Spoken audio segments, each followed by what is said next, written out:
Says we're on. Right, shalom. Shalom. Tekah Yahweh, Yahweh, Hashem, Yahweh Shai, Dash. Double honors to the apostles and elders of Great Millstone, and honors to you brothers out there in the highways and the byways, teaching this word in sincerity and in truth. And you know, the first thing that we're gonna come with is like being a Hebrew Israelite ain't all about coming out here on camera and prophesying the breakdowns that you're regurgitating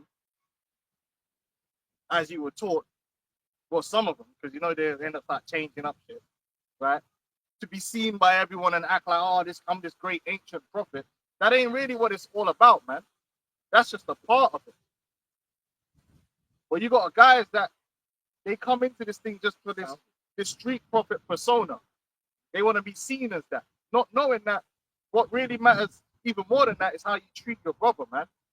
It's how you live the scriptures, not how you talk the scriptures, man.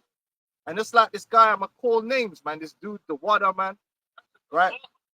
The Brixton weirdo, and all the rest of you weirdos out there that's following him. After we've done exposed, this dude is completely and 100% in the wrong for laying hands on a brother that was underneath him in his camp.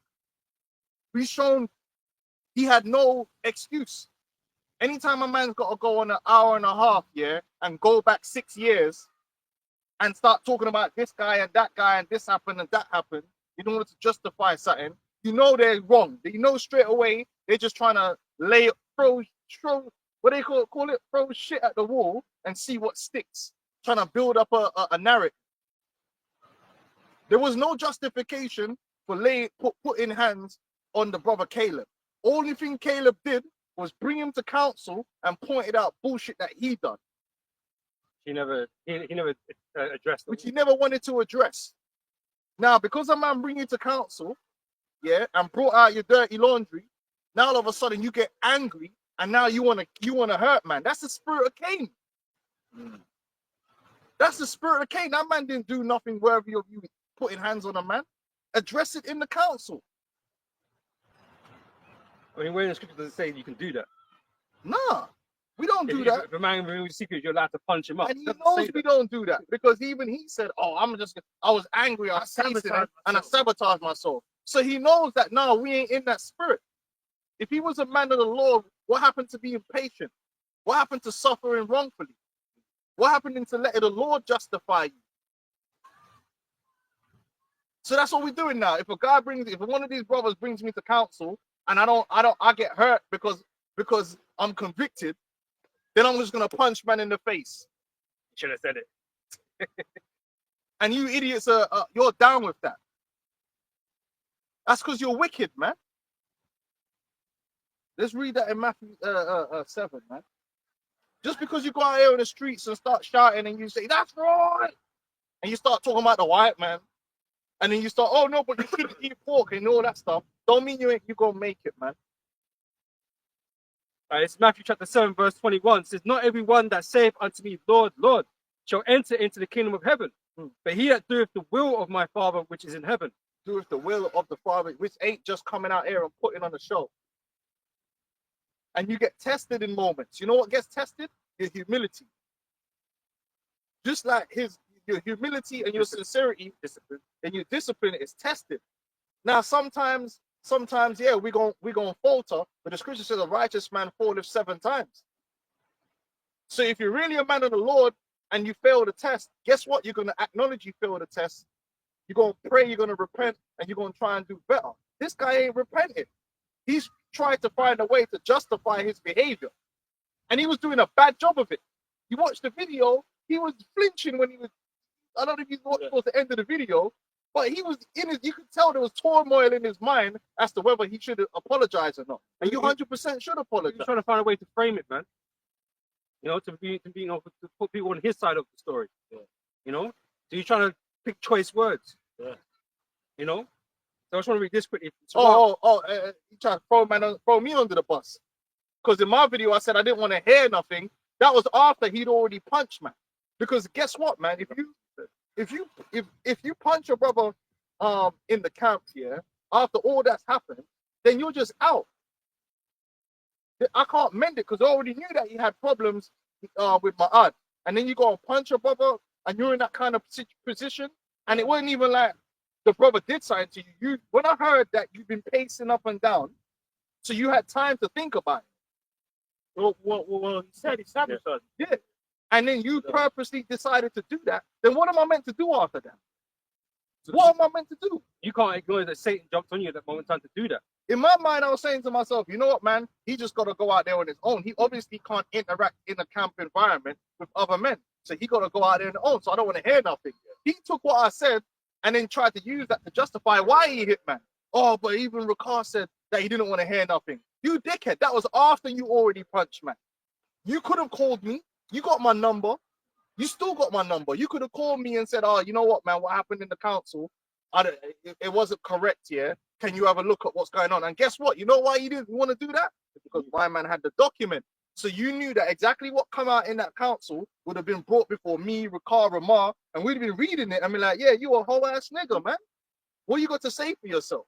That's why you crashed out and left. You deny any of these things. Because what really got you angry was my man had you banged to rights. Because this is the thing, he didn't deny nothing that he did. He didn't deny anything. Secrets.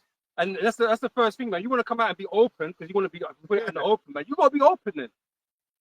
You got to be honest about what you've done and why we took the counsel that we did. You took the money because you wanted it for yourself. And you justified it by saying, oh, because you're going out on the streets and they're going out in the bushes, they don't deserve to have none of the money. That's that Macbethian, you know, that you had the Macbeth demons in you justifying your greed. 0.3%. And then on top of that, you use the money to get a hair transplant because you're vain, just like your ex-camp leader, Black Amar, you're vain. But then you want to run around here like you just super prophet and you're ready to die and you're on the front line, but your hairline, you can't be on the front line. Your hairline got you scared because the girl situation. Because of the galleys. That's what it was about. That's what it's about. That's why you did what you did for the girls. And I showed you you're a punk, man. Now everyone's gonna want to fix up a little bit, but there's a limit for me. There's a limit for me. I don't like if my hairline was fucked, it's fucked. I'm not gonna be going and getting a hair transplant for girls. Because there's just some things we don't do, man. You know, like punch brothers up. We don't do that. We don't get lineups. We don't get hair transplants. What for? Because we got an image to protect, right? Yeah. Fuck our image, man. This is not about like our image, not about how we look. Because we know we look crazy, bro. We know that. Yeah, but he wants to fit a particular. We're not most attracted to people, women, because the things we say. We don't give a shit, man. It's not about all of that. You know, we have to conduct ourselves in truth and sincerity. Really, because you're a lame, man. You sound like a lame. And we saw in the documents, it had where man was checking what he was watching on YouTube, and it was bare how to attract women videos. And one of them would have suggested to make sure your hairline's crisp. You're a lame, man. Because I've heard that. I've heard it. Like, make sure you got your hair lined up, and if you ain't got hair, get some hair. That I've heard that in that sphere. The man was I ain't attract no woman to you because you're a lame, man. Anyway, go on. It's Sirach 32, verse 17. A simple man will not be reproved, and you was in the wrong. Yeah, you was in the wrong. Yep. Right. And you're always trying to frame everything like you're a victim. You're paranoid, and that's what the whole thing you and Ma'ad was all about. It was paranoia, man. And it's really projecting what's really within you because you got a dark spirit, man. And like I said, even if Ma'ad was wrong, right? The Bible was wrong, right? You still are wrong. The way you behave is still wrong. The Bible says, "Render not evil for evil." That's in the scriptures. And what's that? Cast you got to be in your own eye. How can you cast that being at the brother's eye? But you can't do that, man. Render not evil for evil. You rendered evil according to you. You rendered evil. And then what has Mahad done that had to? But you punched Caleb. So you're a demon, man. You had no control of yourself, man. No discipline, but you're a soldier. They said he was pacing up and down like a child. Like you can't control your body, blood. You had demons on you. I get a precept from what you just said. It says Proverbs 25 and 28. He that hath no rule over his own spirit is like a city that is broken down and without wall. That was you pacing up and down like after the council, bare upset because you got exposed because your ego was broken. Because someone that was supposedly underneath you called you out on the bullshit that you were doing, and you were trying to sweep it under the rug. Yeah, you knew you weren't supposed to be partnering with man that's not in GMS. Hey, what you're basically doing is you want other brothers to be partakers in your wickedness, man. Yeah, because he nearly got that brother suspended as well. Because you was going behind everyone's back here and trying to teach with them other man that's not in GMS. And you know that we don't do that. But yeah, double honors. But what are you saying double honors for? That shows you you're a phony and you're a fraud. You're saying double honors because you're trying to legitimize. On one hand, you're trying to legitimize yourself by saying double honors to the apostles. But really, you don't give honors to the apostles and their orders. You said it yourself. When Apostle Tahar gave the order, you didn't want to hear all that. Well, you dishonor the body.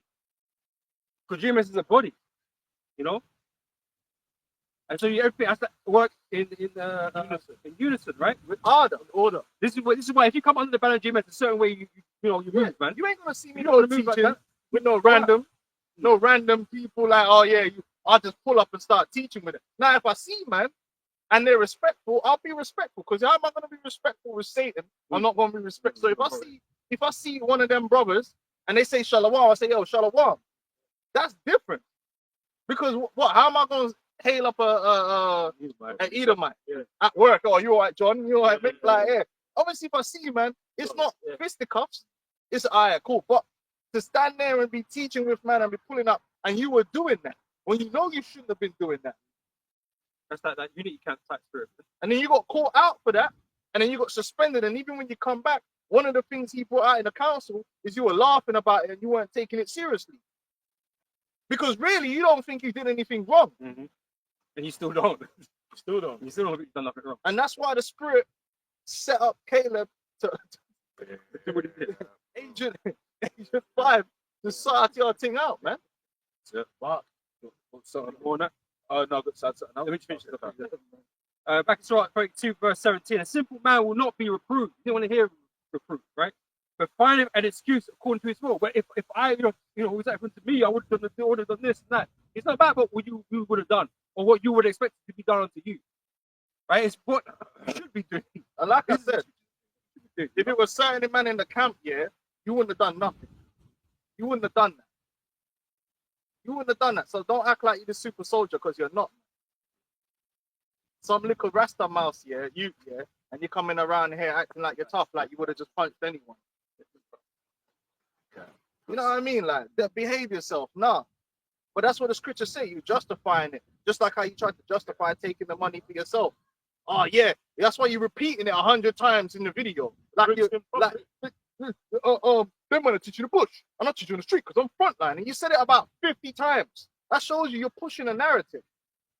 You need to keep repeating it. And you know what? These morons that watched it, they're susceptible to that repetition. But that repetition don't work on real men. I'm like, why does this guy keep repeating the same thing over and over again?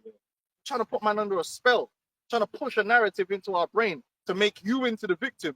Oh, he was like, you were ostracized and hated, and you were the only one that was keeping it real. No, my nigga, what are you talking about?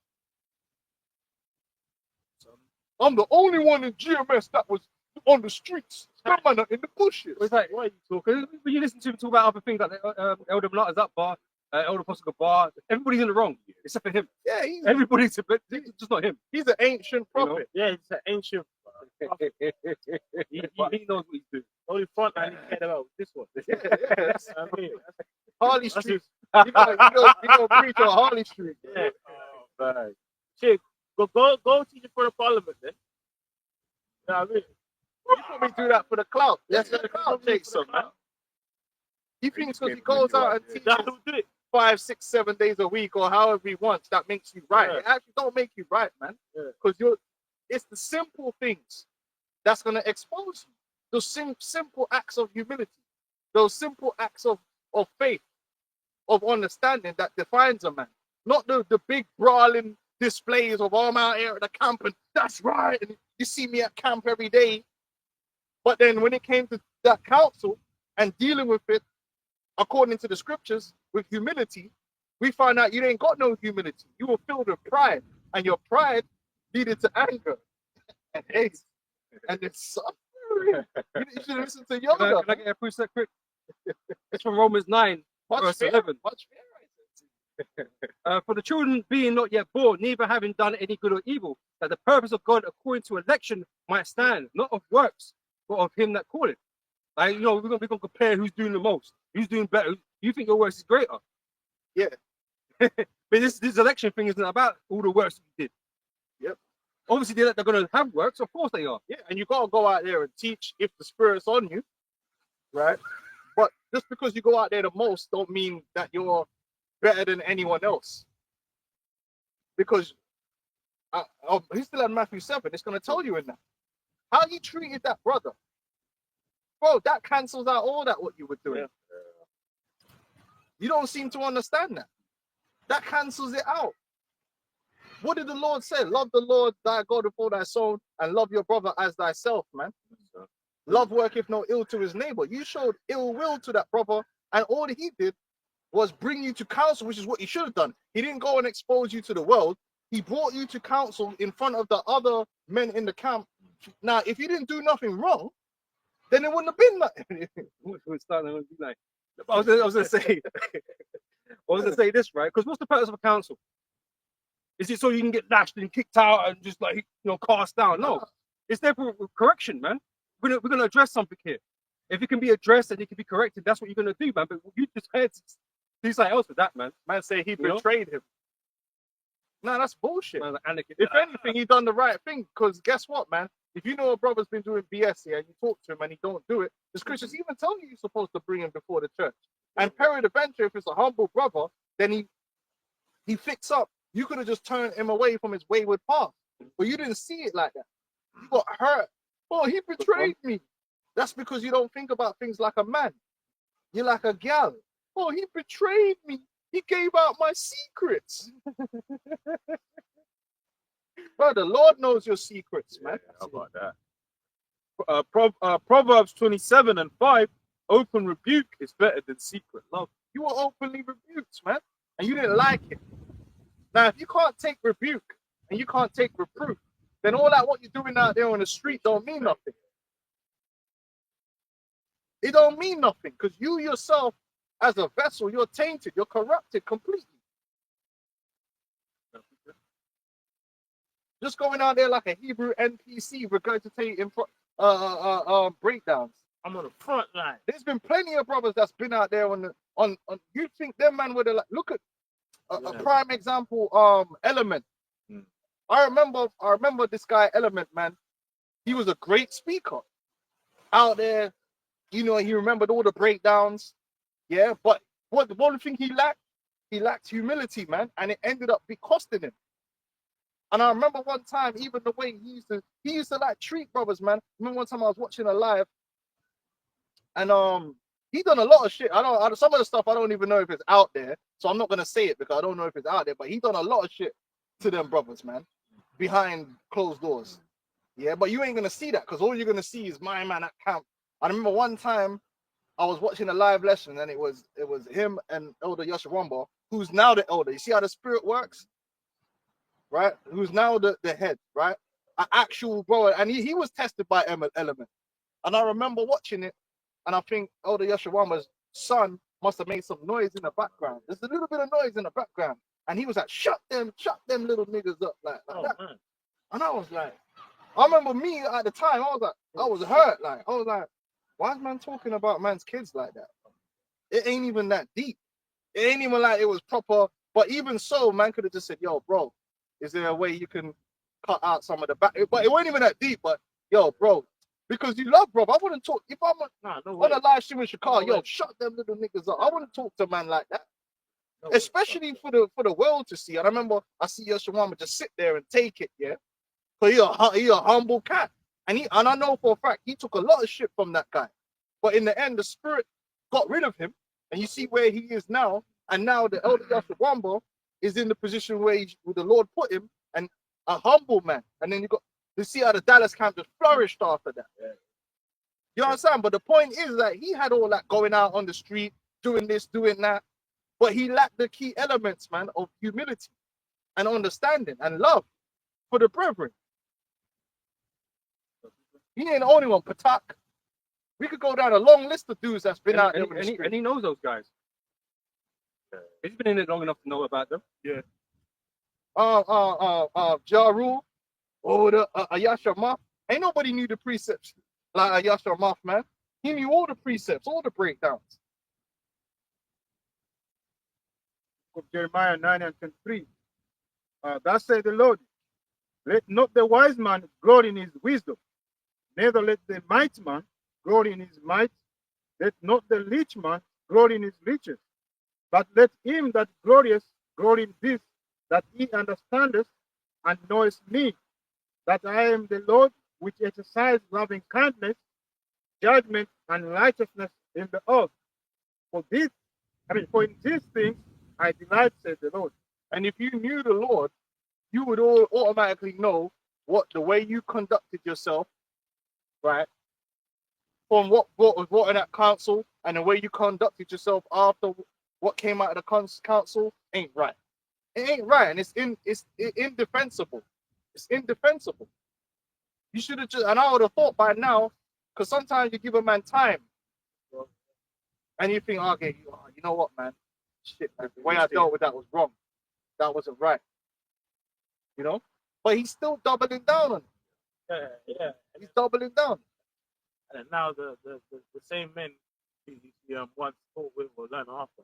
He said, "Oh, you break millstone, dick suckers," all that, saying all them kind of words. But if he's getting worse, he's going further because now he's speaking other elders and other. He tried to accuse Apostle Gabar of being a respecter of persons. When we know, listen, this is what I do know. This is what I do know. See, I know the elders. I know what they're like, especially when it comes to how you treat brothers. That's how I knew. It don't matter who you were going to get kicked out for what you did. And who kicked Element out? What are you talking about? Plenty of heads that were popular were kicked out. Who was more popular than Yaradan, man? Everyone liked Yaradan. You know what I'm saying? He was a cool cat. But Yaradan went out of there. So why are you acting like, the elders have got this thing where if they like someone, then they'll protect them and sweep things under the rug. So now you're slandering. Yeah. All because you want to protect yourself. And you're still giving them double honors. No, I was just gonna say the worst thing about it is we kind of do spit like we never really spoke about what happened 2 years ago. It was just kind of like we dealt with it internally. But then he was the one that had to, wanted to do something for himself, and he brought it up. So that whole situation, because the individual that went up to the elders' camp, he did a video saying, "Salakia, I was wrong. I was out of order." Showing you that whole situation was to put a spotlight on you. The spirit wanted it all to come back out because you weren't dealt with enough. So now it's come back again. And then all these other clowns that's following you, all these men in the UK, like, oh yeah, he's the Brixton prophet. Yeah, we've seen how retarded you are, and it's good. So don't even come on our videos, just watch him and see how far that gets you. Because the spirit of the Lord ain't dealing with that guy. Exactly. The spirit of the Lord is not dealing with that guy. That guy is something wrong with him. He's got paranoid, schizophrenic demons or something, man. He ain't right. And you know what? We should have seen that from the council we did with him when he had that dark, demonic, stubborn spirit on him. I mean, check this, right? This is what the Apostle Gabar essentially did, right? Because he's right. When I read it, you'll understand what I'm saying, right? It's 1 Corinthians chapter 5, verse 1. So it is reported commonly that there is fornication among you, right? So this is Paul speaking, right? He heard things that have been reported about what's going on in the Corinthians, right? Same thing like the Apostle Gabar heard about the stuff that has been going on here with you, what you did. He's heard those reports, right? By men of good report, right? Not just anybody, men of good report, right? It says, it's going to go into fornication, but not in this specific topic, but it says, as such fornication as is not as much as named among the Gentiles that one should have his wife's father's wife, and ye are puffed up and have not rather mourned that he that have done this deed might be taken away from among you. For very as absent in body but present in spirit have judged already. Very possible I didn't need to know all the details. He already heard what's going on. Yeah. And he already knew we weren't going to accept it. You probably put hands on the can. That's undisputable. That's what happened. It's not it might not happen. It did happen, and therefore it was already judged. The matter was judged. Yeah, man. It was as simple as that. inexcusable. There's no reason for that, man. We don't play that over here, man. It says, for I verily, as absent in body but present in spirit, have judged already as though I were present. But his thing is, oh, you don't know the detail, because he's always trying to find a way to spin everything where he becomes the victim in everything. But you're not the victim. No one victimized you. Nobody was hating on you. No one had a problem that you were going out teaching where or when you were teaching. That was never an issue that got raised to me. The problem arose I want to be more with the things with the council that came out, and then you punched the brother. That's when it was like, yo, or when you were going out there teaching with other guys that you weren't supposed to be teaching with. And then what even proved he was wrong is that as he's been out, that dude came from the base. You know, that brother.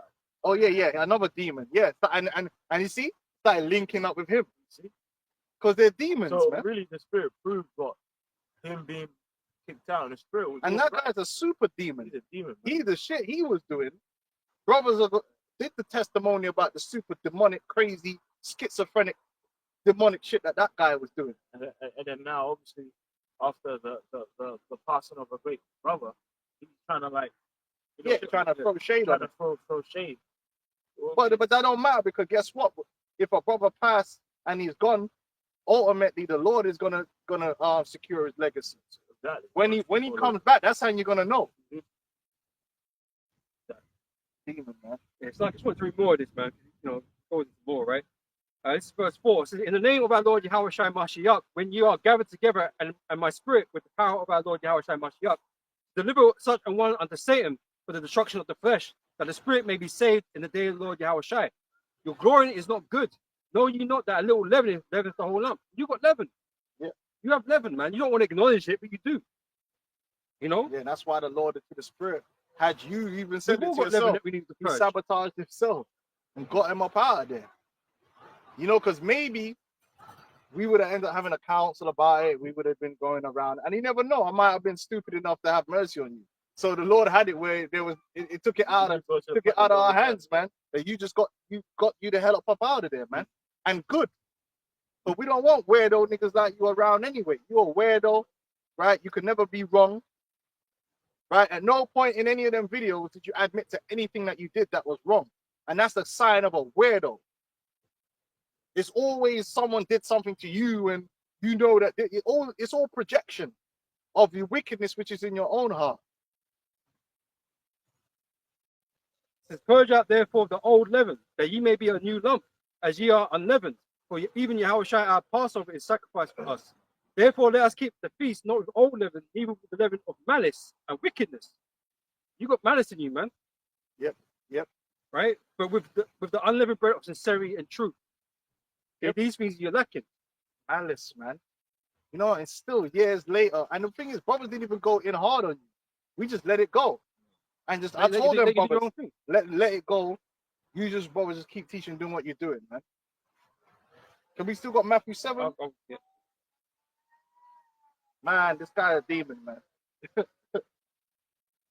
Back in Matthew chapter 7, verse 21, says, not everyone that saith unto me, Lord, Lord, shall enter into the kingdom of heaven, but he that doeth the will of my Father which is in heaven. Many will say to me in that day, Lord, Lord, have we not prophesied in thy name? Yeah, you set up camp and you went out there and you said the white man's the devil. And every random dude that goes past, say, you're an Israelite. You know what I mean? Goofy as hell. You're an Israelite, but repent or be destroyed. Like an NPC. Dude is literally a Hebrew Israelite NPC. Yeah? Repent or you be destroyed and all that, right? And you think that makes you a man of the Lord. That don't make you a man of the Lord, and that don't mean you're going to be delivered, man. Go on. It says, and in thy name have cast out devils, and in thy name done many wonderful works. And there will I profess unto them, I never knew you. Depart from me, ye that work iniquity. Therefore, whosoever heareth these sayings of mine and doeth them, I will liken unto him unto a wise man which built his house upon a rock. Hear that heareth these saith of mine and doeth them. Not just be out there breaking down. Oh yeah, but America's Babylon the Great. Yeah, that's all good. That's all good, right? But when you get tested, when it comes time to be charitable to a brother, yeah, and you don't, or when it comes time to share, or when it comes time that you need to get rebuked and it's your turn to have to be humble and you can't do that. Or when it's time, sometimes you get cursed out. I've been cursed out. I didn't do nothing wrong. I didn't bug out, crash out like you did though. You know what I'm saying? This brother will remember. We ain't gonna say it, but one time we got cursed out and we was like, oh shit, man didn't even do nothing wrong. Yeah. But guess what? What we took from it was whatever we're being told, going forward, make sure we don't do that. Even if I didn't do it, yeah, I'll take it. But the most important thing is like I'm taking it as a warning, like that thing I'm not gonna do. And this thing, whenever something like that happens, man, we sit there, you think about it. Yeah. You sit there, meditate on it, man. Yeah. It's like because your next move is very important. Your next moves after that is very important, man. Because you have to, like I said, we have to make sure we conduct ourselves in the correct way. Did I do wrong? If not, you know, did the whole Job thing. I didn't do anything wrong, but how am I supposed to hold myself now? Yeah, carry yourself. Am I meant to just be cursing that? Yeah, go wild with like, is that how I'm supposed to be? No, it's not how I'm supposed to be acting. Be humble, man. Stop Take the low. punching people up, and, You know, and you know, you're just, gonna have just accept the persecution that you're receiving for that moment in time. Because it's a test. Everything's a test. exactly, Everything's a test, man. and you I have a fail. quick one. This is First Corinthians 13:2. And though I have the gift of prophecy and understand all mysteries and all knowledge, and though I have faith so that I could remove mountains and have not charity, I am nothing. No? Yeah, you ain't got look. You trying to make it about the money. Yeah, it is about the money to a degree, because the money showed your character, but it wasn't all about the money. There was other things that were brought up in the council outside of the money. But the way you dealt with the money that you received shows your character, because that woman had been before, and the money was shared between all the Arkham. Yeah, when the money came that time, you took that money, and because you had the things you wanted to do with that money, including your hair transplant, you found a way to justify taking it all and spending it. Before you spent it, what a real leader, because you were supposed to be a leader in that camp. Before you spent it, you should have went to Laban, yeah, and explain what's going on. Listen, I got this money, yeah, fine, like, but this is what I need to do. But at the same time, let's see if there's anyone else that's in dire help. The scripture says what? Do nothing without counsel. Hey, but you know why you didn't do that? Because no one was going to give you the go ahead for that, man. You see, this is what it is. You knew that. It's like, if I actually discuss this, yeah, there's a chance I'm not going to get all this money, and I ain't going to be able to fix my hairline. Because he wasn't work, don't want to work. So he went and spoke with Ahab, and what the reason he spoke, and it's the same thing. You see what demons do, right? They will go to counsel based upon the person they're going to counsel to. Yeah. To see how they can manipulate. So you had certain guys, you know who used to do that? And I was there when it happened. This guy Al-Azhar. So what he would do was he would call a particular elder and explain the situation, but he ain't explaining it fully. But he'll explain the situation because he thinks that elder is going to give him a sympathetic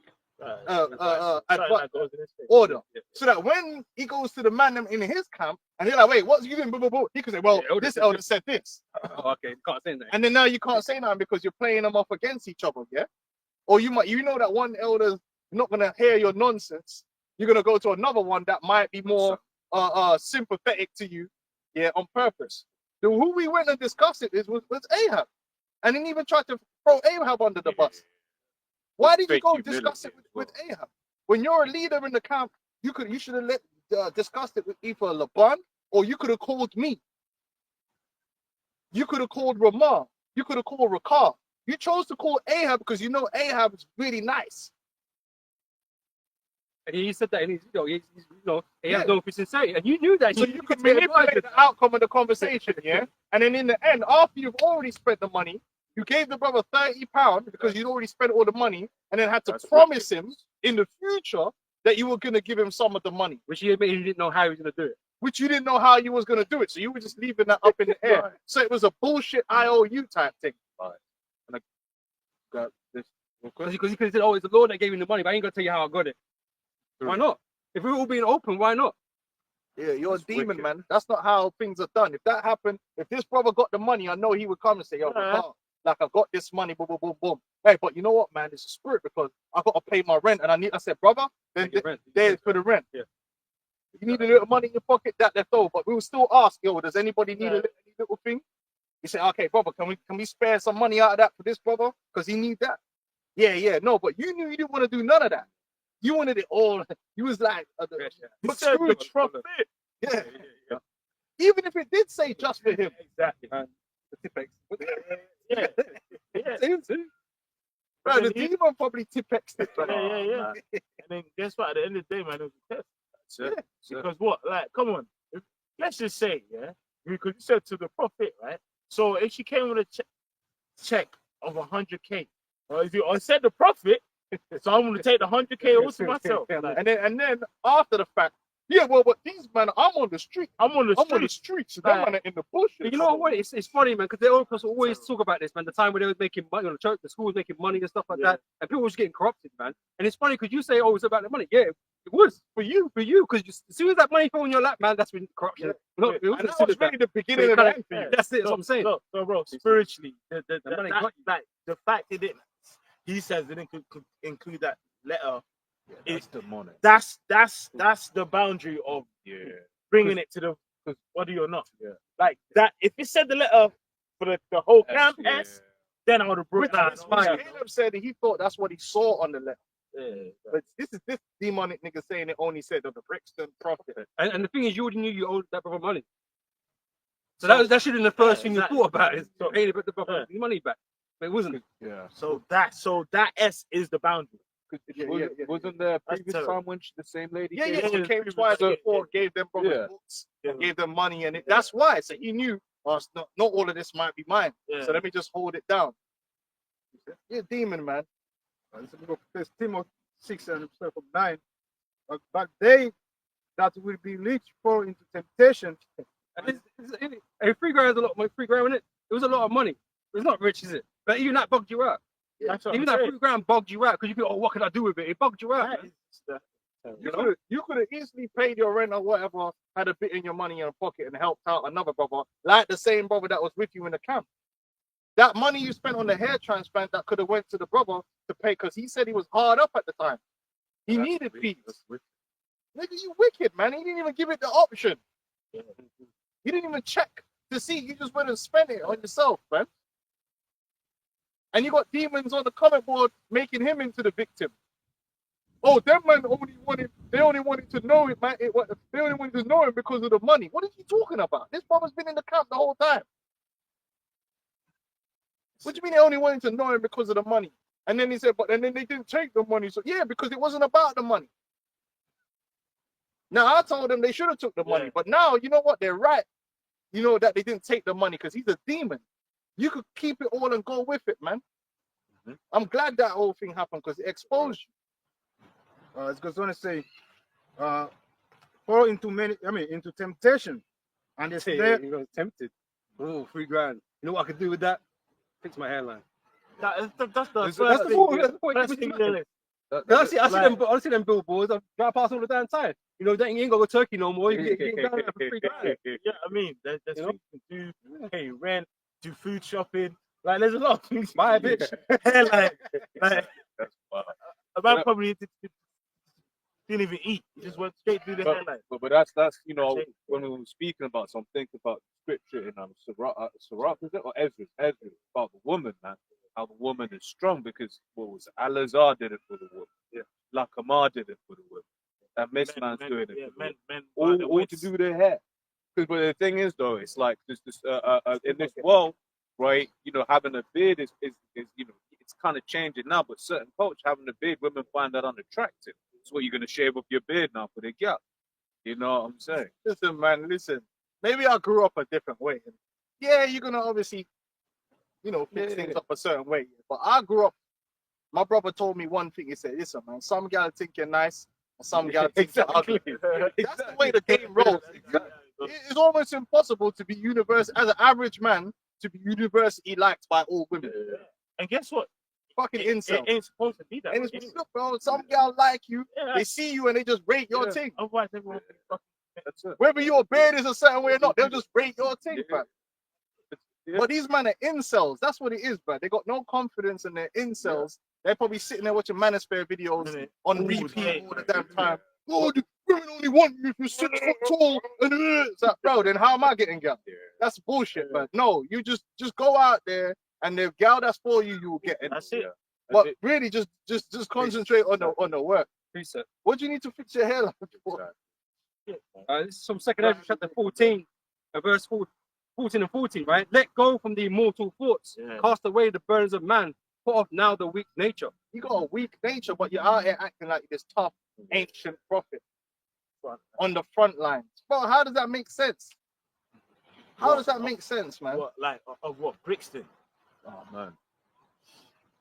Yeah, you just want to be seen, dude. That's all it is. But when it was time to be stand up and counted, to be a stand up man, it wasn't there. Your character ain't there, man. And the way you're trying to cover it up and scream and squirm for an hour and a half.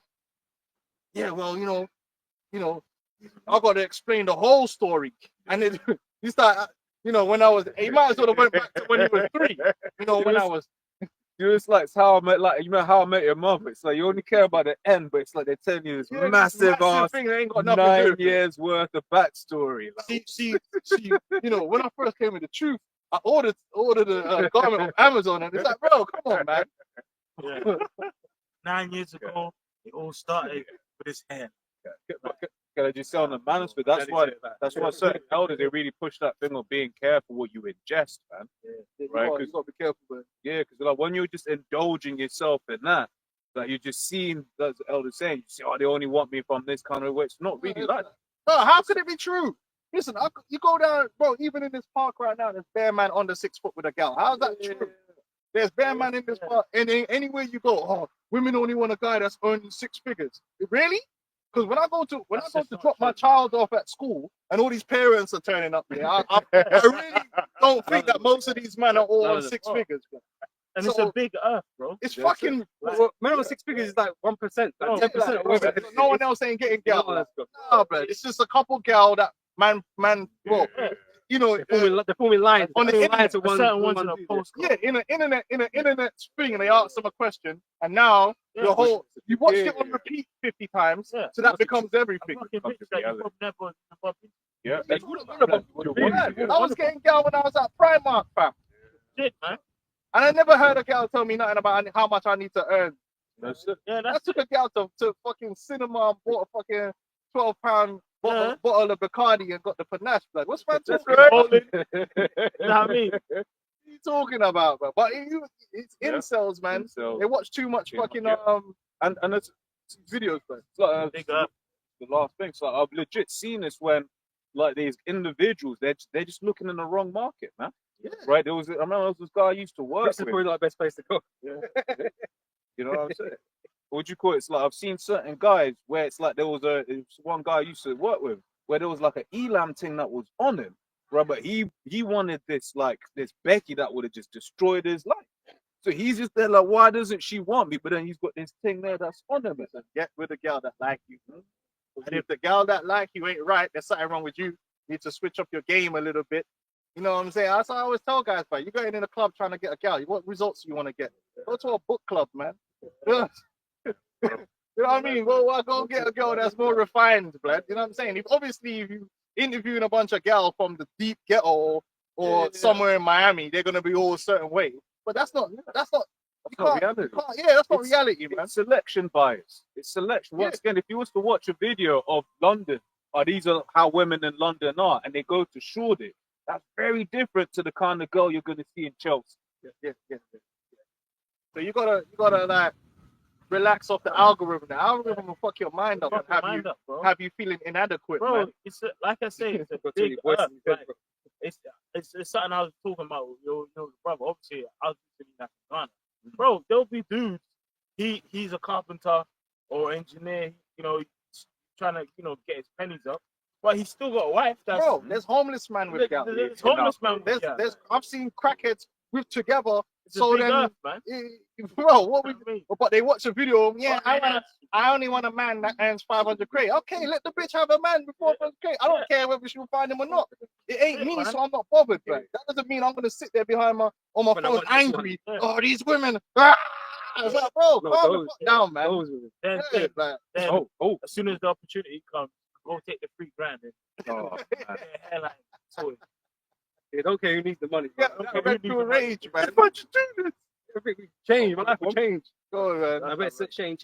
Yeah, I ain't getting too. But that's what I bet nothing's changed. I bet you got the hairline done now. I bet nothing's changed. Yeah, I hope it fell out. You know what I'm saying? Probably Was it, all of this that's happened, was it worth it? yeah, It's not. Yeah, worth it for us. yeah, for real. So we got rid of it, you know. Go on, man. Sirach 26:23, a wicked woman is given as a portion to a wicked man, but a Go. godly woman is given to him that feareth the Lord. Yeah, just worry about yourself and don't fiend for wicked women, and it don't burn you. You know, a lot of a lot of mans. You know the reason why they're angry when they watch these OnlyFans girls on these shows is because they want them, and that's why their fucking subs go up.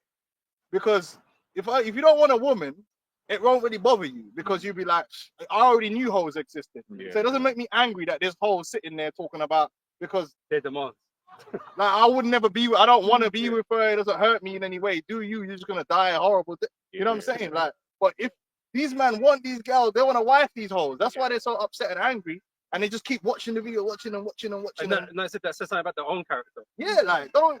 Because they want trash. You wouldn't be attracted to these people, man. And at the same thing, everything's spiritual. Remember with King David, the Lord told him if he wanted a woman, I'll give it to you, man. Like it's just people are gonna be yours. That's meant to be. They're attracted to these BBL girls. Man. I'm not. I don't give a fuck. So there's a certain point where I just like whatever, man, and I just switch off and go look, watch the economy or something, something more worth my time. Matthew 25:40, and the king shall answer and say unto them, verily I say unto you, inasmuch as you've done it unto one of these least of my brethren, ye have done it unto me. Which one's that? Matthew the 25th. Okay, yeah. It says, then shall he say unto them that are on the left hand, depart from me, ye cursed into everlasting fire. And that's you, the one. And I could say that. Like, now it's confirmed. See, I wouldn't have said that like 2 years ago because you might want to paint this picture that when the whole thing happened, I said to myself, you know what? Yeah, like it's wicked what man did, but it could just be that he's the type of guy that just needs to be on his own, and then he'll work it out. Maybe in the future he'll work it out. He'll come back. You can repent. Yeah, you can repent. and brothers are merciful. Yeah. So it's like, all right, fucked up, but if you keep doing your thing, Establish yourself. Yeah. It works. brothers are But you, just like Sakari, doubled down. You double down on your bullshit. And that's how I know you ain't gonna make it. I know you ain't gonna make it. Because you ain't right. Because if you had any little bit, even in that video you were fighting with it, there was a part of you was like, just apologize. And you were like, no, I'm not gonna apologize. sabotage. You didn't kick me out. I left. You know what I'm like, yo, You know them guys that are about to get fired. no, I quit. You can't fire me. You catch a bit cheating, yeah, and you're about to just tell her to leave, and she just leaves anyways. Oh, you didn't kick me out. I left. That bitch. I was gonna kick you. Like there was no other option. That's this guy, man. Oh, I left. Keep 60-30 in the post. Whichever one they call it. You know that one. It's like the managers, man. Man's gonna fire you on Monday, so you're handing your resignation on Sunday. Bro, it's There was no we left our mutual. You ain't gonna make it. Oh boy. Good, man. This is then shall he say unto them that on the left, depart from me, ye cursed, into everlasting fire, prepared for the devil and its angels. For I was an hungered, and you gave me no meat. I was thirsty, and you gave me no drink. I was a stranger, and you took me not in. Naked, and you clothed me not. Sick in prison, and you visited me not. Then shall they also answer him, saying, Lord, when saw we thee an hungered, athirst, or a stranger, or naked and sick, or in prison, and did not minister unto thee? Then shall he answer them, verily, I say unto you, inasmuch as he did it not to one of these beasts, he did it not to me. Yeah. So if that was Yahweh Shine, I brought you to that council, would you have punched him? That's it. This is how it works. And then this is why it came out, because the hypocrisy of it is the whole situation with the elder Matazakbar. That's what he tried to champion. Oh well, you're meant to be out there to be on the streets. So you just couldn't be bothered to deal with the brother. It's like, no, but there was things going on in the spirit, and the man asked to come down. He told him no, like, because he don't need to come down. Man's already watching the videos. I'm doing it live. You specifically don't need to come down. Now it came out that the brother came down. He didn't come down on purpose, but the elder didn't know that, and he said, "Well, if he didn't know that, then he would have dealt with it slightly different." But even then, he didn't punch the brother. He didn't tell him, "Oh, you can't learn, or you can't." He could learn just as much that day, the day before, that day, and the day after, if you wanted to learn. But you tried to step yourself in because you're over righteous. And you saw it as an opportunity to make yourself look superior. Like, I'm the super prophet and I care about the people and all this stuff. But then look how you treated your brother, man. You hid the funds that you got, spend it all, and then try to punch up a man when you got exposed. But you care about this random dude you don't know? Fuck out of here, man. Yeah, when I saw the title, Open Rebuke on them, I was like that. I was like that. It's the same pattern. Over the years, the same pattern happens. Dudes leave and they do a ultimate rebuke video, and then you don't see them 6 months. Well, this guy ain't got nothing else to do. I think he's gonna be out there when the missiles are dropped. You know what I mean? He's gonna be out there, missiles is dropping. Yeah. You're an Israelite, you know? Repent. Yeah. You're dealing with guys fucking tank coming down the road. Look, man. Who infringes that? So, But you never know. But that kind of spirit It was was just- confirmed Yeah. in the council though, because remember that they said there was a time when the cops came up and the cops were being cordial, and they said just remove the signs, and then he was bucking up against it. Yeah, because he's trying to put on a show. And it was like, bro, agree with that adversary quickly. Nah, you gotta try and put on a show. No, he's got an image of a prophet. Because the supposed to- ancient prophet, isn't it? Get old. Like Like the ancient prophets didn't have signs. bro, You know what I'm saying? You know, they just talk. Nah, he has to put on a show, man. bro, remember that video back in the day? That dude, he's getting nicked. Oh yeah, Yashamar, Yeah, when he was he's calling calling out precepts. Yeah, that's what I'm saying. These are showmen. These are showmen, man. They want to put on a show for the world, isn't it? That's what they. Go on, I'll finish off after you said That's what Jake wants. They want that to be seen. It's the same pattern. You always see it with these guys. They end up doing this ultimate, like a rebuke video, and it's never any substance, and they just fall off. Nah, You know? he didn't have nothing to say. This distorted view, man. You've got distorted mind. Same pattern. They're gonna be around. Back in Matthew 7, verse 24, it said, "Therefore, whosoever heareth these sayings of mine and doeth them, I will liken him unto a wise man which built his house upon a rock. And the rain descended, and the floods came." That's the adversity, the tests, the testings, right? "And the winds blew and beat upon that house, and it fell not, for it was founded upon a rock," right?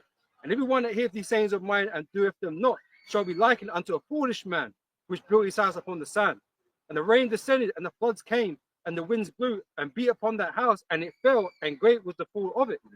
And it came to pass, when Yahushua had ended these sayings, the people were astonished at his doctrine, for he taught them as one having authority, and not as the scribes." You're gonna fall apart, especially when these times come. All this frontline talk, you're gonna fall apart because you lack the key ingredients, man. You lack humility. You're proud, and your pride has led you to where you are now. Your pride is why you couldn't apologize. Yeah, when you was confronted, and I got the document. I'll bring it all out. Since you don't want the secrets to come out, I'll post the whole document out, and then everyone can read for themselves all the bullshit you was getting up to, and we'll see if that coming out was a reason for you to punch someone. There was no reason. I've read it. When I heard him say the secrets, I thought man was bringing out deep dark secrets that he was everything he brought out Personal was shit, like was relative. operational. You know, things that you would have to like go back to the ancient prophets, right? If you see your brother doing some bullshit, you report that shit, man. You know, You was on some bullshit, and the brother gave you opportunity to fix up. Yep. He gave you. He said Well, he he spoke said to you about himself, it he privately. He spoke to you privately about it. But all he was thinking about was, You can't say that. I ain't done nothing wrong. Yeah. So give me half the men. He said it himself. I'm like, bro, how are you even thinking like this after a council? You just had a council where man brought out bare madness, and the first thing you're saying is, I'm supposed to be leader as well. You're So not give fit. me half the You're men. not fit to lead. You're not Obviously. fit, bro. You didn't even take time out to Consider meditate journalist. on what the brother said and what he brought out and to apologize and say, oh, Salakia. He didn't adjust it then. He didn't adjust He it didn't now. address it, he didn't address it now. Really, that's because as well, he didn't think the spirit of the Lord was on those men speaking in the camp. No. Because it's against him. Because it's against him. And as well, because if you're part of a body and you're being pulled out, the first thing you're supposed to be, you know what? These ain't just men speaking. And this is the spirit speaking. So maybe there's something after. That's what be the first thing you got to look at eternally first. Definitely. You have to look eternally first. And if it be that you didn't do anything wrong, then the Lord will deal with all of that. Yeah. You know what I'm saying? But you can't behave the way you behave. But he didn't choose that. He said, I'm going to sabotage myself. He didn't say, I'm going to leave it in the hands of the Lord. I'm going to pray about it. I'm going to no. He said, I'm going to sabotage myself. How could What that be a man? Yeah, what man? Why would that be a thing that a man of the Lord would say that I'm going to do? I'm going to sabotage myself by punching this brother. And then do you remember in the video he brought the example of King Saul and David? Yeah, because he tried to say, oh yeah, because I brought him in. But that wasn't why David didn't. Saul was the Lord's anointed. That's why he didn't want to put hands on Saul. But you ain't Saul. Who do you think you are? And if you are Saul, what happened to Saul? Second Corinthians, we probably spears of David. Yeah. You know? 2 Corinthians 13:5. Examine yourselves, whether ye be in the faith. Prove your own selves. Know ye not your own selves, how that Yahweh Shah Mashiach is in you, except ye be reprobates. And you're a reprobate. You're meaning you're lacking. You really is lacking in quality, lacking in character. You're lacking in judgment, man. Because only a reprobate would try and justify what you did. And therefore, all the people that's backing you and putting batteries in your back, like all them guys that you're with now that ain't pulling you to the side and saying, look, bro, you was in the wrong. I don't care about all this camp stuff. You was in the wrong for that. If a brother came in and they was from another camp and we heard you did that, said, brother, you was wrong. Like, you can't be doing that. But they're gonna be hearing your sob story and feeling sorry for you because you're gonna spin that narrative. Yeah, Because they're reprobates as well then. Now you could, if I'm wrong, then I'm wrong. If you backed him up as well, then fair enough. But I don't think you have. Yeah. Them dudes that's with him would have been putting battery in his back. No, you're right. You should have punched my man. He's a betrayer. He betrayed you. It's like, man, you betrayed yourself. And you were betrayed us. You know, he's like, even... Can I grab this? Yeah. Because I wanted to bring it up before. But like with characters like this, when they tell stories for sympathy, they do something, the same thing that Al-Azhar was doing. They do something called lying by omission. Yep. Right? So it says lying by omission occurs when someone intentionally leaves out important information to create a false impression or deceive someone. Yeah, he never mentioned about the hair transplant and what he actually spent the money on. Because that was in the council. He never mentioned all that. None of it. He didn't mention how he had all them brothers' numbers and he could contact. They did tell him where the camp was. He just didn't want to go where they were going. Which Salah, that was the most like. Imagine it's camp day. You don't know where camp is, and you don't reach out to. You don't offer right. That's we children. Oh, no one's rating me today, so I didn't know where camp was. They just went. I didn't know where They they didn't were. tell me where they're gonna be at. crazy. So because they didn't tell me, I ain't gonna bother ask them. That's what it was. And that happened for 3 years. But you didn't call me. You didn't call me. You didn't call. Hey, Ricardo, like they're going out on a Saturday, and I don't know where they're going out, and I'll try and call them. And he never said that in the thing. He never said he tried to call anyone and he couldn't get them. He just tried to throw some bullshit out there, like, oh, I just didn't know where they was on the Saturday. As if we don't live in the age with mobile phones, but He was trying to go on his point. Yeah, because Bricks and that got cursed out, man. You was a willful spirit. You did what you wanted to do, and because when people weren't doing what you wanted to do, but you didn't want to be a leader though. but you didn't want to be led, people. Yeah. Yeah. I'm in the middle. So, goes on to say, says, this is different simply from not telling the whole story, as it involves a deliberate choice to conceal key details that would otherwise alter the truth. Right? And which is why, for instance, people who do that, ultimately, you're lying, man. That's why it's referred to as lying by omission. The Yeah. scriptures say you're not supposed to lie to your brother. And a big preface. If you ever want to know, if you ever see anyone doing a denial video or anything, and it's a massive introduction, then you know it's evil. You know there's evil going on, because there shouldn't be no massive introduction. Short. It should be short and to the point. Job done. When you see, man, it's like, even when you see that these celebrities come out and all they need to deny raping someone, and you see the things like 14 minutes long, and you've got 10 minutes in and there's no denial. It's just, this guy, he's just spinning a narrative. Mhm. That's what he's doing. Yeah. I'm It's pushing a evil. narrative out there. Yeah, I need to push a narrative in their minds, so when I do lie, they just remember all the narratives I was pushing. So I need to keep saying front line on the street and all this shit. And my didn't like. He was jealous of me. He was jealous of me, and repeat that over and over. And then we get to the end. Okay, so why did you punch, man? Yeah. You know, No, it has nothing to do with that. nothing to do with it. And then these idiots on the comment board, they fell for it. It's insane. That's why you need proper judges. That you see why a lot of these niggas can't be in a position to judge? Yeah. This is why, because when you got simple-minded people in a position to judge, that's how wicked men and wicked women get away with shit, because they can manipulate, start doing, and then but a real judge would be the cut man short. Like, hold on, wait, no, I don't want to hear all that. Get to the point, Yeah. and then they get messed up. Which to be fair, even makes me think, because that guy was all about the women. But it's like, that's one of the skills you got to be able to deal with all, because a woman will do that. To run all around the thing, and he said, no, but we're not talking about that. Yeah. We're talking about this. That's because he's a femja man. It's a femja. But that just shows that you That's wouldn't. the new tip. It just That's shows the that new you tip. wouldn't have been able to deal with a woman.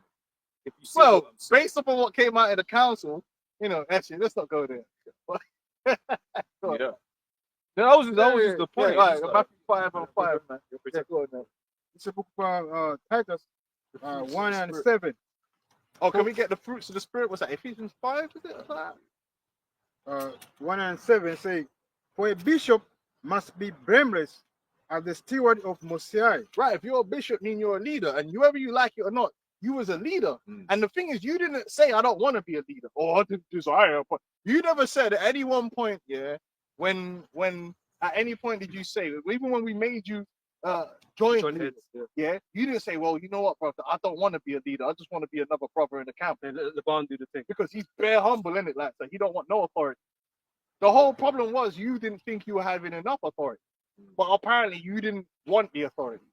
You're a confused individual, bro. And this is what happens when you lie. When you lie, right, contradictions start appearing. Because as soon as the council happened, the first thing you wanted to do was take a bunch of men and bring them with you. But you didn't desire to be a bishop. So why are you trying to take a bunch of men with you to be a bishop? You said you didn't desire that. And you're on the front line by your one, always on your own. Which is didn't need another, them. which, You is, didn't need which is another lie, because he has them other guys that he goes out with. One thing I was just thinking about just now, right? So LeBron and his situation, right? They didn't get on, whatever, right? Why is it that you went to those other dudes? There's other brother, other camps here, bro. They're actually in GMS. Why don't you just link up with them then? If you don't want to go with LeBron. No, because they're not in Brixton or whatever the reason is behind it. You went to your own thing. That's what it boils down to. Yeah, that's You it, know? man. You're a weirdo. That's really what it comes down to. You're a weirdo. A weird Rasta mouse. You really should have been a Rasta, man. Like, you know them bugged out Rastas that's on code. You know, man, always got the hat on, always, and they got the staff and the bongo drums. That would have been him. He would have, the man that go full 100 Rasta. Yeah, just to play the part. Yeah, but they're eating pork behind closed doors and doing madness. Hairdresser Ras. He would have still been doing his hairdresser thing. He wouldn't have been no bubble thing. Like, he wouldn't have he would have had the hairdresser lot. Yeah. Hairdresser Ras, man. Should have just been that, man. This Hebrew thing went for you, man. I was going to say, be blameless as the steward of Mosiah, not self-willed, not soon angry, not given Not to soon angry, not self-willed, not soon angry. You telling me you're in a council, and after the council's finished, you pacing up and down like a madman. And even if you got angry, when you get angry, look what you think about be angry and sin not. You ever play them video games there? You're about to like enter where the boss is, and the boss is just there pacing. Man. And as soon as you cross some kind of line, then he's start attacking. That's this guy, blood. He was just there pacing for perpetuity, blood. It's only given to wine. I mean, not given to wine. No striker. Not a striker, man's just violent. Not given to Lucas. I mean, not given to this Lucas. Money, greed. But a love of hospitality, a love of good men, sober, just, holy. Sober. You weren't sober-minded, man. Just. Well, you're not just because you tried to beat up a man that brought you to council. Just because someone's your friend don't mean they can't bring you to council. You betrayed me. Like, shut up, man. Anyone can bring you to council, man. If a brother bring me to council, I'm not going to be, and especially when I did everything the brother said. You're not my friend anymore. Like a fucking child. I'm telling you, the guy is actually fucking got the mental capacity of a child, man. You're not my friend anymore. Look, what was supposed to happen? What was supposed to happen? If you your correct mind is that all that shit came out, man. You were like, oh fuck, that's fucked up. And you're humble, you're hurt, innit? Like you're thinking shit. And be like, yeah, I fucked up. That is how you're supposed to be, meek as hell, man. You need to be down low. But hold on, he's saying they're friends. Now, when I read in the council, that brother was coming from Nart, yeah, Nart, London, yeah, with the Tottenham and them man out, like. Getting the train all the way down to South.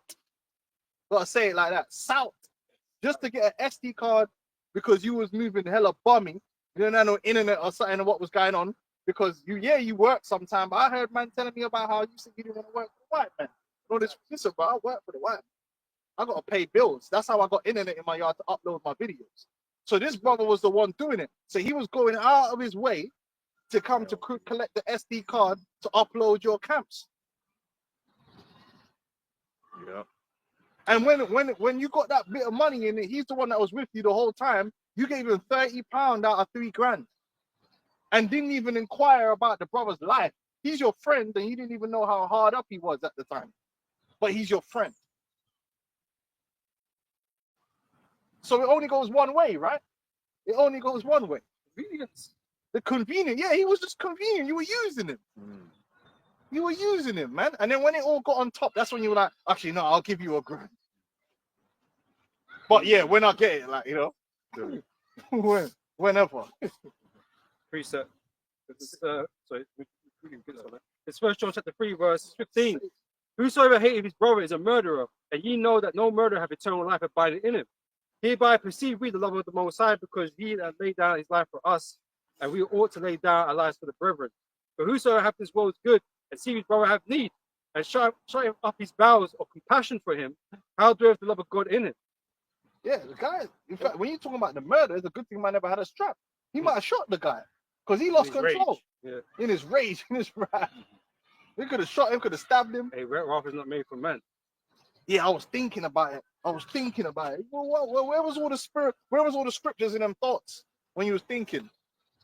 Where was all the scriptures that, you know what, man? Give not place the wrath, you know, let me just... Isn't you, at the moment you're being tempted by Satan, man, you gave into darkness. Man was moving like Anakin. Yeah, I'm thinking about Anakin. Eyes going red. You're not my friend. That's something I deal with. You know, like my daughters, like, have a little beef with one of their friends in it. You're not my friend anymore. You can't break them up. Bro, only a pussy. Have you ever told it? I've never said that to anyone in my life. Wow, I've never. Remember, I have problems with it. You're not my friend. Bro, that sounds goofy as hell, man. Hey, even if you felt betrayed by the brother, you know, hey, you brought to counsel to be corrected, to be rebuked, right? So that your soul could be saved, right? And even if you do, you know, you put the brother, I don't want to hang around this brother no more. That's up to you, man. Yeah. You know, it's up to you. But the brother, he still would have helped. This counsel would have helped you if he wasn't such a stubborn person. Stubborn, man. It would have helped you. Like a normal person that's in the street would have helped them. And he sees everything through this dark lens of everyone's Bro. against him. It is a bit. He might be have them paranoid schizophrenic demons. Because you know when you're paranoid schizophrenic, you do kind of see things like everyone's against you. And he always had that kind of. You ever notice that when he was around, he had that kind of look like he was constantly. I get you. I'm not paranoid schizophrenic, so I don't know how. But there's a certain like sketchy that look. sketchy kind of like he's very shifty, weren't he? Like, and now I'm looking Like at he don't it trust nobody. Like Yeah. everything is just because everything's against him. Yeah. If you fart, it'll be you tried to kill him or something. You know what I mean? You tried to gas me, man. You know what I mean? And you can hear it when he speaks. Every situation, everybody was against him, and he turned and he looked at Jeremiah, and it was as if to say, "I'm thinking flipping hell." Everything, you read all of that. no, everything's negative in this man's mind.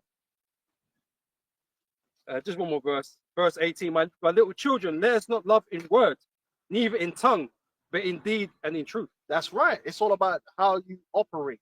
And then he turned around and said, "I love that brother. I want to pray for him and all that stuff." Bro, you're insane. Yeah, I laid the same day I laid hands on him. I prayed for him. What are you talking about? What I'm trying to understand, what is it you're praying for? You praying because he was in the wrong? Because is that you're still thinking that he was in the wrong to do that? So you're praying for him? Yeah. Or you praying for the fact that you hit him? Because then you should be praying for yourself, man. One thing was sure, he never said the brother lied. Yeah. I don't remember hearing him saying that the brother lied. Yeah. But you know, it's a good book because once again, that's that line by mission because he might have been just like, yeah, you know, I prayed like he gets, you know, wise for forever bringing the count. You know, some madness, man. He a demon, man. He a demon. Right. Give us a finish. I say, yeah, I mean, but a love of hospitality, a love of good men, sober, just, holy, temperate, holding fast the first. Temperate. Let's look up that word. Temperate. Okay, what you reading? Well, like a certain way, man. Listen, brothers and heads, officers, we operate a certain way, even with the brothers that's underneath us, man. Like humility, man.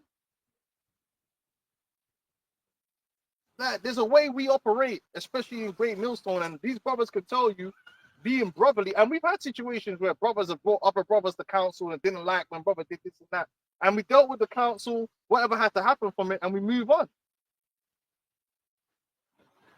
I don't know, it's getting that angry. What's wrong with you, bro? Bro, and I've seen brothers angry because they didn't like what someone did, but they dealt with it the right way. Yeah, it really shows that really that forget his name. So like that my brother was more in the spirit than this guy Dawad, man. He followed the protocol.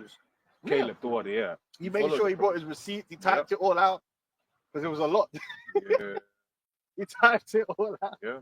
Because imagine this, imagine he didn't do that now, and he brought these things to council. The one would say, yeah, but you know, Caleb's a bit funny sometimes, and whatever the case may be. You can try and put that against him. Yeah. So Caleb did the smart thing, man. Yeah, he came correct, man. I ain't gonna lie, he's a legend. Because we can't dispute it. We can't dispute it. And the world can't dispute it either. That's why he ain't said nothing about it. The demon, man. So it's a temperate, and that's Titus 1 and 8, G1468, Egg Krates, says self-control, right, in appetite, etc., temperate. And then in outline, point 3, mastering, controlling, curbing, restraining, controlling oneself. Yeah. Now, one of those things is when you get angry, not running up and punching a man. You didn't have no self-control, man. Like, what are we doing here?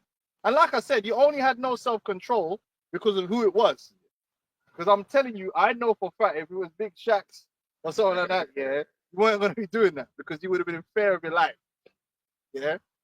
This little Rasta mouse youth, yeah, he wouldn't have just went in and punched anyone. I know he wouldn't have punched Ramah like that. I know you wouldn't have been pacing up and down like that. And Well, went up you have time to think about it.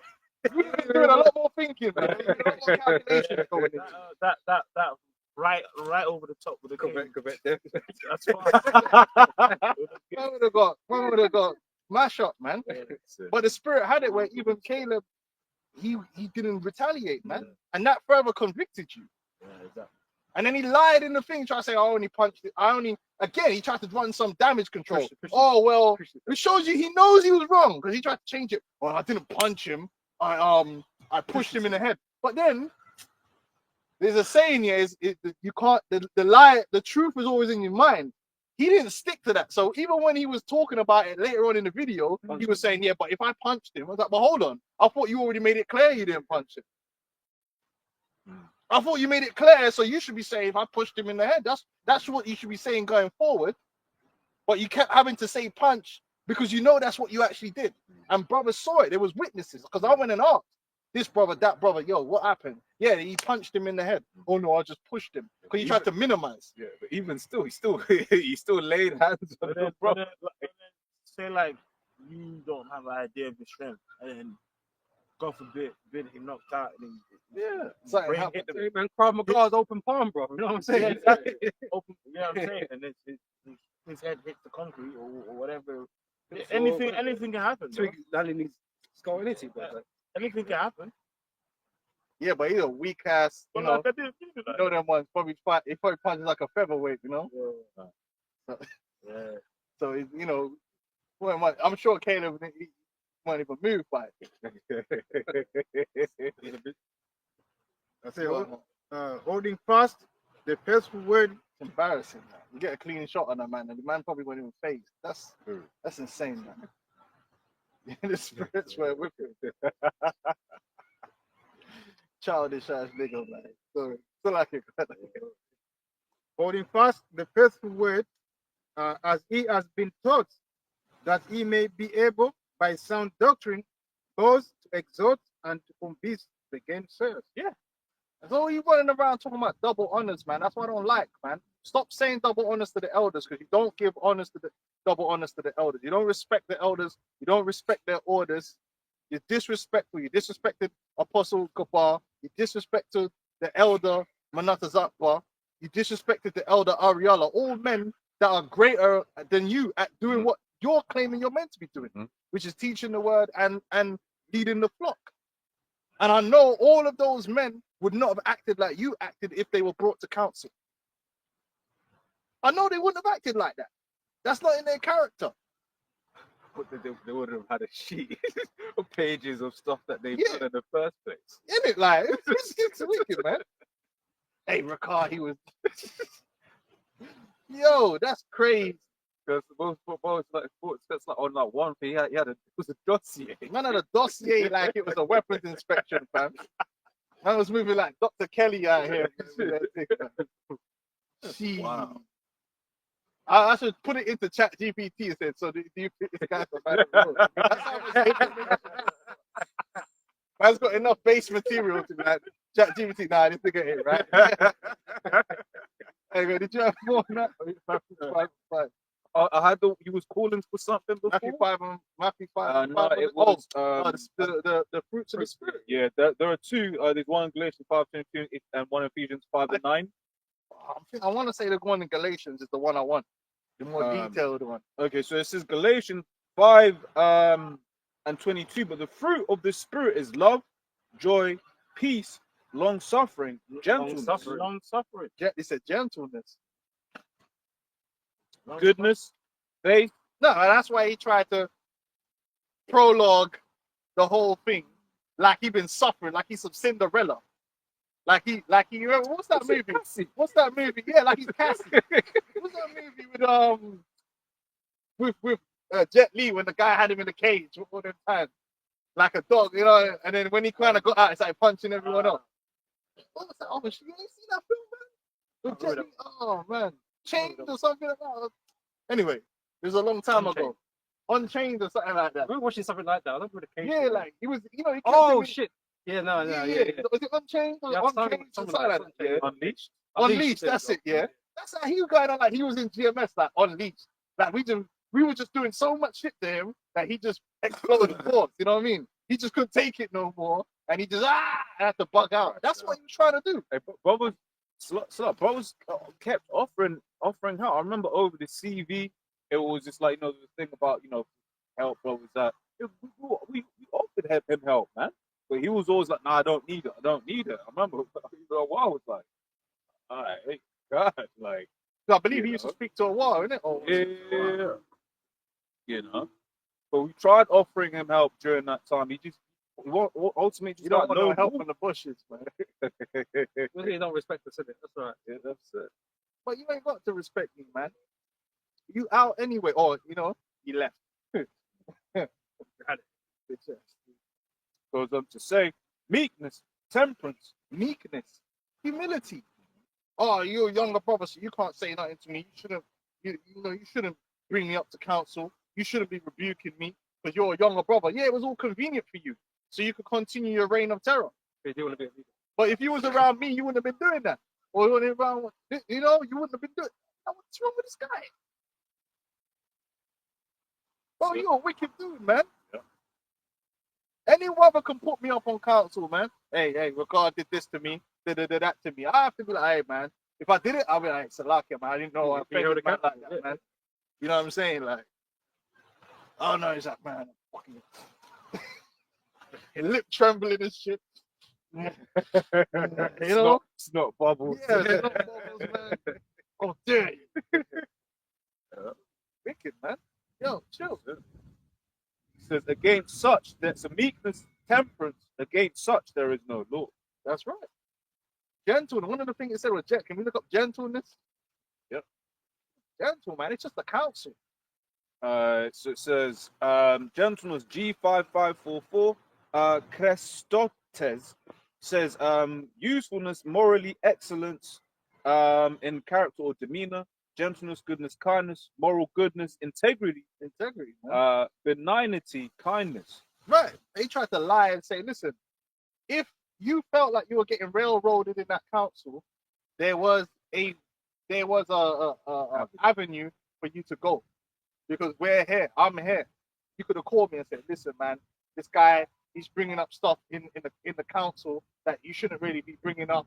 It's not a big deal. And then I would have been, all right, cool, let me see it. But the reason why he knew you couldn't go that route, because once I read it, I would have been like, yeah, but you were going up. So You can't absorb your own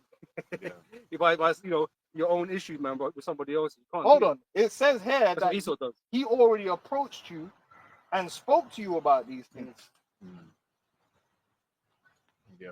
And then I'll be like, okay, if I deal with him, I still got to So address you. Exactly. If all of this shit is true, like what's going on? It's not a good example. Yeah. Because you were already on thin ice because you already got suspended. And we have to talk to you about your marijuana bandana. Which he said, oh man, we're nitpicking. Ma'ad was nitpicking. Yeah, because Ma'ad is the type of character, he's trying to not be doing nothing wrong. Maybe you needed to do some nitpicking, right? So that you didn't get caught out there. But this is the thing. If you're in GMS, you're in a particular camp, right? You follow the rules of that camp. Yeah, exactly. Right? Now, there's certain things that might be like, oh, it's not technically going off now, but we just Yeah. don't do it. Yeah. Because we're a part of this body, Yeah, right? So if you call it nitpicking, then fuck off. Yeah. Do your thing, innit? No one's going to stop you then. Do what the fuck you want to do, right? But if you're in here, there's a certain way we have to carry ourselves, man. I was supposed to establish those things for us to follow, man. You know? Don't suffer in silence. So it's even like where, like every now and like when I checked his channel, every now and then they'll go to like a spot in Oxford Circus, right? Now Oxford Circus, that particular spot, when I've been past it, you've got like different groups, different bug outs, whether it be like some Africans. I believe I've seen some Muslims there as well, I believe. So it's just there when you're going to that spot, then that's kind of like you're mixing yourself, you're giving a look like you could be one of them kind of cats. And I'm just like, that ain't why. Just a whole bunch of was it Cabernet and the gas dudes or what the fuck that book's called? Oh, Kiba Nigas. Yeah. Check those motherfuckers. I mean, oh yeah, man's got the thing on his head. That's Red, what- gold, and he green. just wants to be seen, man. He likes. I say there's the image that he likes to protrude, Yeah. to show. Just like these other fucking dickheads.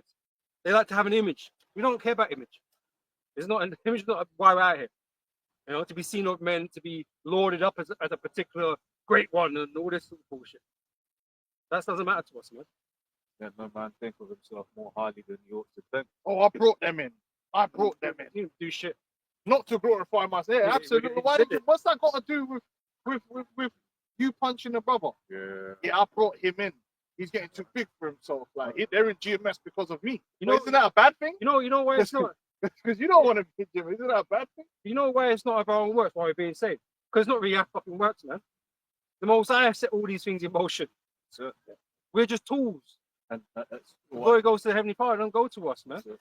So, In the book of Romans 12 and the second one, it says, I beseech you, therefore, brethren, by the mercy of Most High, that ye present your bodies a living sacrifice, holy, acceptable, and as acceptable unto Most High, which is your reasonable service. But who's got us out here? Is it us? And that ain't only just talking about when you go out on the streets. It's also talking about when you was in that council. And after that council, how you carried yourself. When you're at home, When you're at home, when you're at work, you know, when you go to the shop.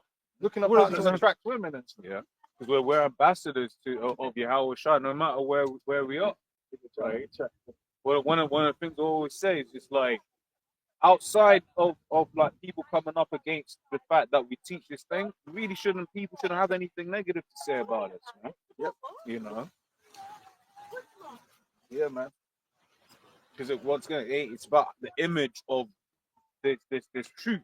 Right? If you're an asshole stealing from people and then what people are gonna do, they're gonna use that to accuse this truth, man. We gotta hold ourselves to a higher standard than the people in the world, man. And the way we deal with conflict is supposed to like be different, man. We're not niggas. Niggas deal with conflict and niggas end up with their face smashed in and going to jail. And then when you really check it out, you're like, none of that needed to happen. Exactly. That conflict could have been resolved without anyone dying or going to jail. You know what I mean? That situation that you escalated into fisticuffs, that didn't need to get to fisticuffs, could have, with the wrong people, could have ended up with someone dying. And you'd be like, well, what was this all about? Oh, man brought him to council with some stuff. Okay, you see whether you're going to repent or not. No one needed to die over it. But it's that same thing, Jake, unable to control their anger, unable to be corrected, lacking humility. I defend myself. A lot of niggas in jail off the same thing. But again, that all goes back to pride. That's why these niggas get into these problems, man. Pride. So they have to defend their pride, right? I have a precept. This is 1 John 4 and the 20th verse. If a man say, I love the Most High, and hateth his brother, he is a liar. For he that loveth not his brother whom he hath seen, how can he love the Most High whom he hath not seen? That. And what the brother did wasn't like he didn't fuck your wife. He just brought you to council, and this was oh, you're not my friend anymore. They are like a real bitch, man. You sound like a little bitch. Oh, my secrets. So what, man? You yourself, in the reason you were gonna put on camera how the woman was stepping out on you. He just told brothers what happened that you tried to do that, which is crazy. Showing you're an emotional guy. Bugging out. He told you not to do it. And he was the one that had to tell you not to do it. Yeah. And the reason it didn't go up is because the thing wasn't going live at the time when you put a picture up on the camera. Yeah. Which once again shows that Caleb was ultimately a much higher level than you. Yeah. Because I would have been like, yo, what you doing, bro? Like, that's some personal shit. Like, you ain't gonna put me. You know, because we've been walking around town every now and then you see the poster and they'll be like, don't date this man, he's a cheater. That's how he was moving. Yeah, like, what the fuck, man? You're turning it into a reality TV show of your life, man. Yeah. Yeah, how does that edify? Yeah, a life of the day. So Of, then No one needs a how picture. was he really revealing your secrets when you were going to release the secret? And that was actually personal. You know what I'm saying? If it was a case of in the middle of the council, he just brought the council and said, oh, this guy's wife stepped out on him, and like I would be like, well, why are you bringing it up? Yeah, why are you bringing it up? Yeah. But he wasn't just bringing it up like that. No, and you tried to then put that shit on camera. That's why it was mentioned, man. But you didn't explain all that in your little breakdown video, looking for sympathy from all these femgemites over here in the UK. And that's exactly what you are. And I don't give a damn. I've never cared about you weirdo femgemites that's here in the UK with your fringes on. Because you're just weird to me. You're weird and you're bugged out. And it's like speaking to someone that has a mental disease. We've met them. I've met so many of these guys, man. weirdos. So what's wrong with this dude? Strange characters, man, and that's the kind of people he is. That's the kind of people that's gonna roll with him. Flock together, man. I have for a minute.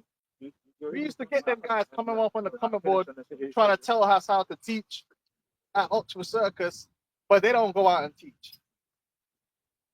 Oh, Grab this. Weirdos, man. Oxford Circus is done with, isn't it? Yeah. That's a long time ago. That's This it. is- That place is dying a death. yeah. And once again, the There it- Apostle Tahar was the one that said, leave that place alone. Said, man.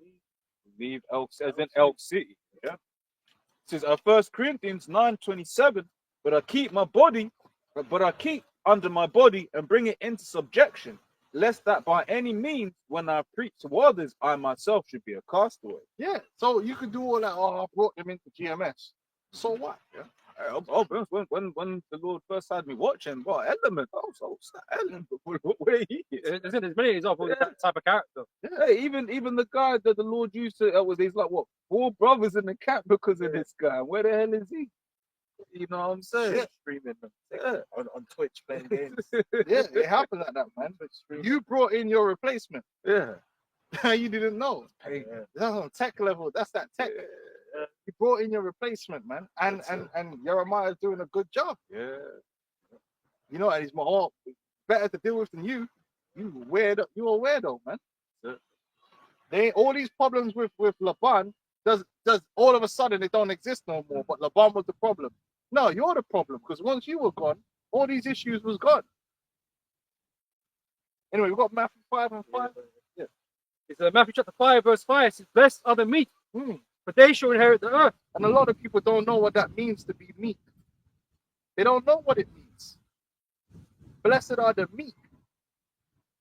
You ought to be humble to the word of the Most High, humble to the Spirit.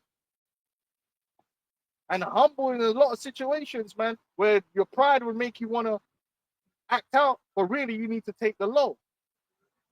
And that happens all the time. Sometimes you got to just chill. Yeah. Sometimes you got to let it go. Even sometimes you might see a guy do a violation and you might say to yourself, oh, you know what, man, but I can make a big thing out of it, but that wouldn't really be the best thing for the ministry. That would just be me making a big thing out of it. Just like with you, we could have made a big show out about what you did, but really, we did it professional. This guy's not in it no more. This is what he did. That's it. And then we cut and dry. We didn't want to make it into a big thing because that wasn't benefiting no one. That was just going to be us, controversy for views type. We're not here for controversy for views or back and forward for views. We don't really care about all that. Yeah. But the Spirit's had it where now we got to go back into it. But it's edifying because it's another example to people of how not to be in this truth. That's it. There's more to this truth than just learning the breakdowns and shouting them out on the street. It's how you carry yourself and how you deal with brothers. And yes, you're going to go in getting into situations where you're going to be brought to counsel. Yes, you might get suspended, but there's a way to deal with that too. There's been elders that's been suspended and all that. But it's how you deal with the suspension. Do you grow from it? So Do you you bounce learn back. from it? How you bounce back? Yeah. Or do you become disgruntled? Do you double down? You laugh about it. You laugh about it like he did.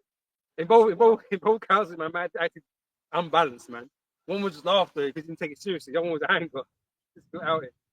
Like when was it going to be like a balance to all of this, man? Like an understanding, Where it could be temperate. temperate. You know, it means you couldn't see nothing outside what you wanted to see. You know, But like I said, man, all you guys, if you watch these guys, just watch them. Don't watch us. We don't need your views. We're not here for views and all that kind of stuff. We're not here for that. And no. We're here for the elect, for the edification of the elect, for quality. We don't need these. Don't bother.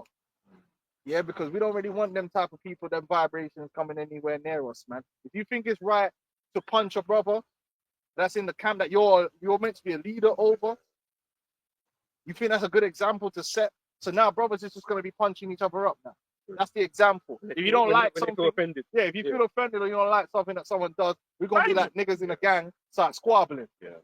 You know what we said at the camp last week as well. It's the spirit that this has come out at the same time that the whole thing with IUIC being what you call it, beating men up in their camp and all of that sort of stuff. That that hard man look, which just goes once again for the world to see that there is a difference, right? Because we had this little situation, and then the elders they dealt with it expeditiously. Like, look, man, you ain't in. Right, you can't be doing that. Whereas IUIC, that apparently the leadership didn't even go and chat to that a guy that got beat up, man. Then you had that, them two that had that chat with Vocab, the husband and wife team, right? They had the chat with Vocab, where apparently at the end of at the end of the camp, they basically went up and said, yeah, no, we had to make themselves look hard with some stuff. It ain't about looking hard, man. Right? They ain't in the spirit, man. They ain't in the spirit. Another bunch of goofy Yeah. Hebrew NPCs that have no idea what this thing's all about. It's a damn shame, man.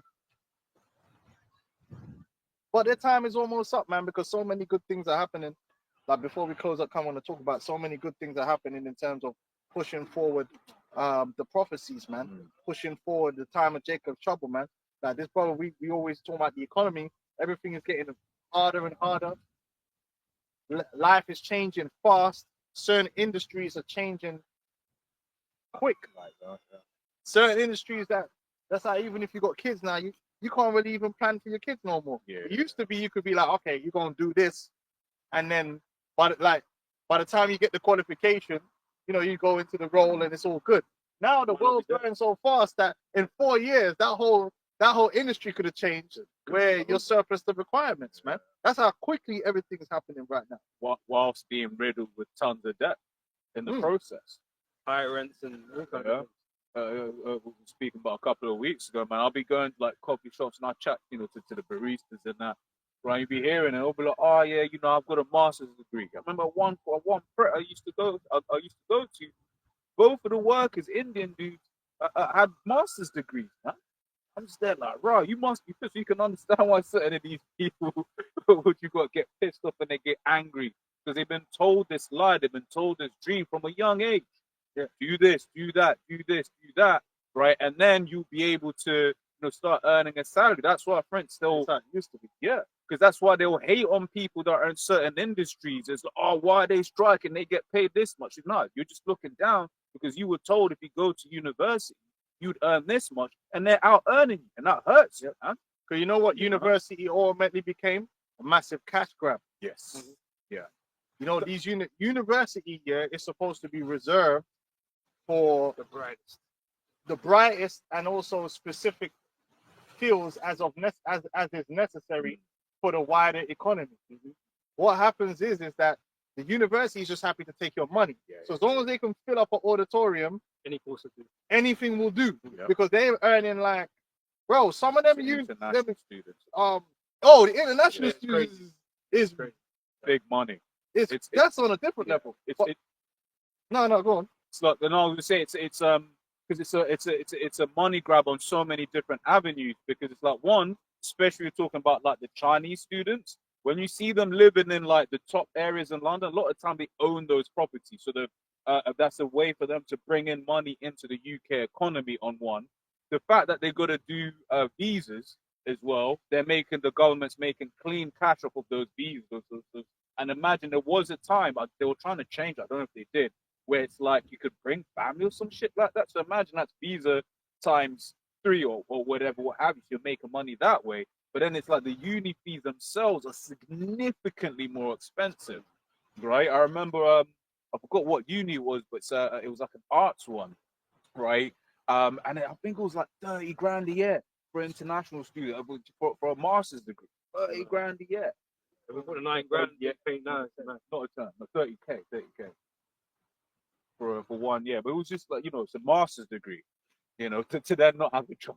Yeah, because what it was is that originally, getting a college degree was like very niche, and so once you got that degree, you pretty much guaranteed in life. Yes. Yeah. because the demand was there for people with that level of education. Once they start making it accessible to pretty much anyone that can pay, anyone and his mother is going to uni. Like everyone that's basically got UCAS points, it can go, because there's loads of universities, could be an Ivy League, could be anything. You could just go uni and study almost anything. Now all of a sudden, now you're getting a situation where the only one that's benefiting from it is the universities, because they'll take your money. But it doesn't mean that what you want to do is in demand. And a lot of these youths, they're just doing things, and they don't know whether it's in demand or not. They don't know whether they're going to be able to get anything off the back of that. They just go in there because they this idea of a degree is a degree, because their parents' age group, that's how it was. A degree's a degree. Once you get that, boom, you're good. What's your history? But the world's changed from that. Everyone's got a degree now, because you don't even have to pay for it yourself. You can get a loan for it. So it's accessible. Mm-hmm. Yeah. But the problem is that because everyone's got a degree, what makes you Stand out. the supply and demand? Yeah. There's more supply than demand. It says educational inflation. Education inflation, also known as credential inflation, refers to the increase in requirements by employers for higher education qualifications than are actually needed for a specific job. Once again, because as the elders going into, everyone's got a degree. So it's like, how do you differentiate between some? That's why once then people feel the need to become to get a master's degree, when it's like before they could have just didn't need it. And then when I was at uni, what I kept hearing is that, oh, you know, these employers, they want experience. Mm-hmm. You come out with a degree, yeah, you know everything that's, you know, you pass the test for it. But like, they're not looking to really employ you, because they want someone that can actually do something already. Oh, can we get Ecclesiastes 12? Yeah, you know the one. So how valuable really is this degree? Yeah. It's only as valuable as, like anything, supply and demand. If there's demand for people with that degree, then it's valuable. But if there's not demand, then it's not the degree itself that has value. Even though you paid for it, because guess what? You could pay for like a wine tasting degree. Yeah. And you can pay for like what's a degree that might be useful? Software engineer. Yeah, right. You're gonna pay the same amount of money for both, but are they valued the same? No. This is how crazy it is. They're gonna charge you the same amount of money for both, but then this one, how many positions are there available? The same as these wacky tech Christians that take these seminaries. Yeah, exactly. You think it has value? But it doesn't. It don't. But then as well, one thing that I've seen with one thing as well that I've seen with like the education system, especially in like tech, is the professor may be stuck in his ways. So he's teaching you about stuff that ultimately doesn't matter anymore in the modern day. So so you're paying for it, you've got no experience, but not only that, you're learning stuff that's antiquated. Yep.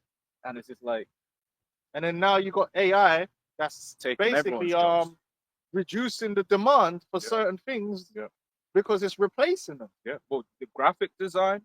And then you know what happens? What people need to realize is that, right, when AI replaces people in a particular, this brother speaks better than me, but a particular part of a field, right? All them people that get replaced now need to move somewhere else. So now they saturate somewhere else. So I don't know how the IT world was, but I suppose if you get like a whole part of it that's replaced by AI, those people could technically probably do another job because they got general AI skill, IT skills. But then what that does is that everyone that was now competing for this now have these whole bunch of other people that are now competing. Exactly. And then so that drives down the wages.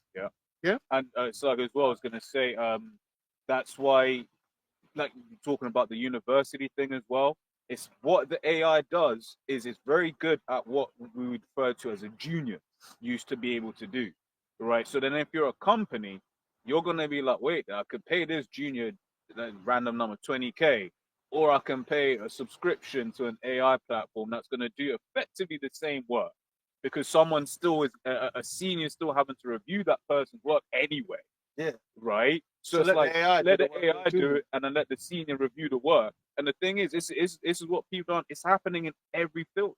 All of the high-paying fields are doing it. So then, once again, you're gonna end up in a situation where you're in. I always say the place that are kind of bougie.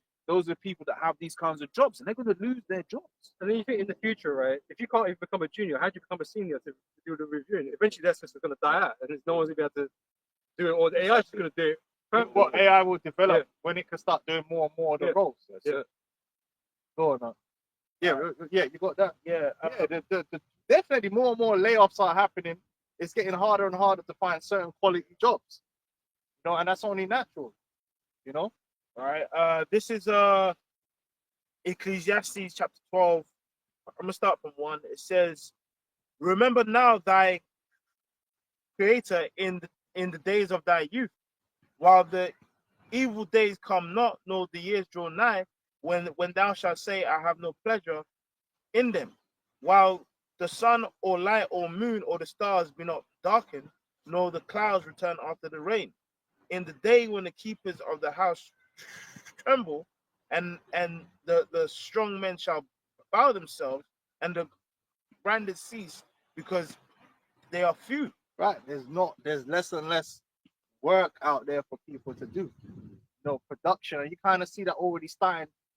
When you look at what they're doing with the world economy, they're slowing down the production. Like even in China, what they did with this tariff thing, they said loads of factories was closing down. That's all part of the plan. That also happened in the seating. When they're coming out and telling you, oh, you got to read between the lines. Trump saying, well, instead of buying $30, you can just buy 2. What they're doing is, we're going to reduce all this high-level consumerism is going to go.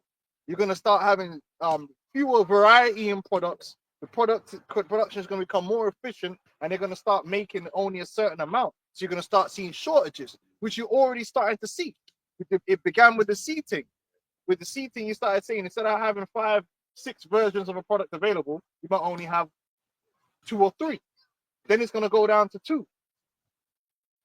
You know what I mean? You're going to start seeing less variety in shops.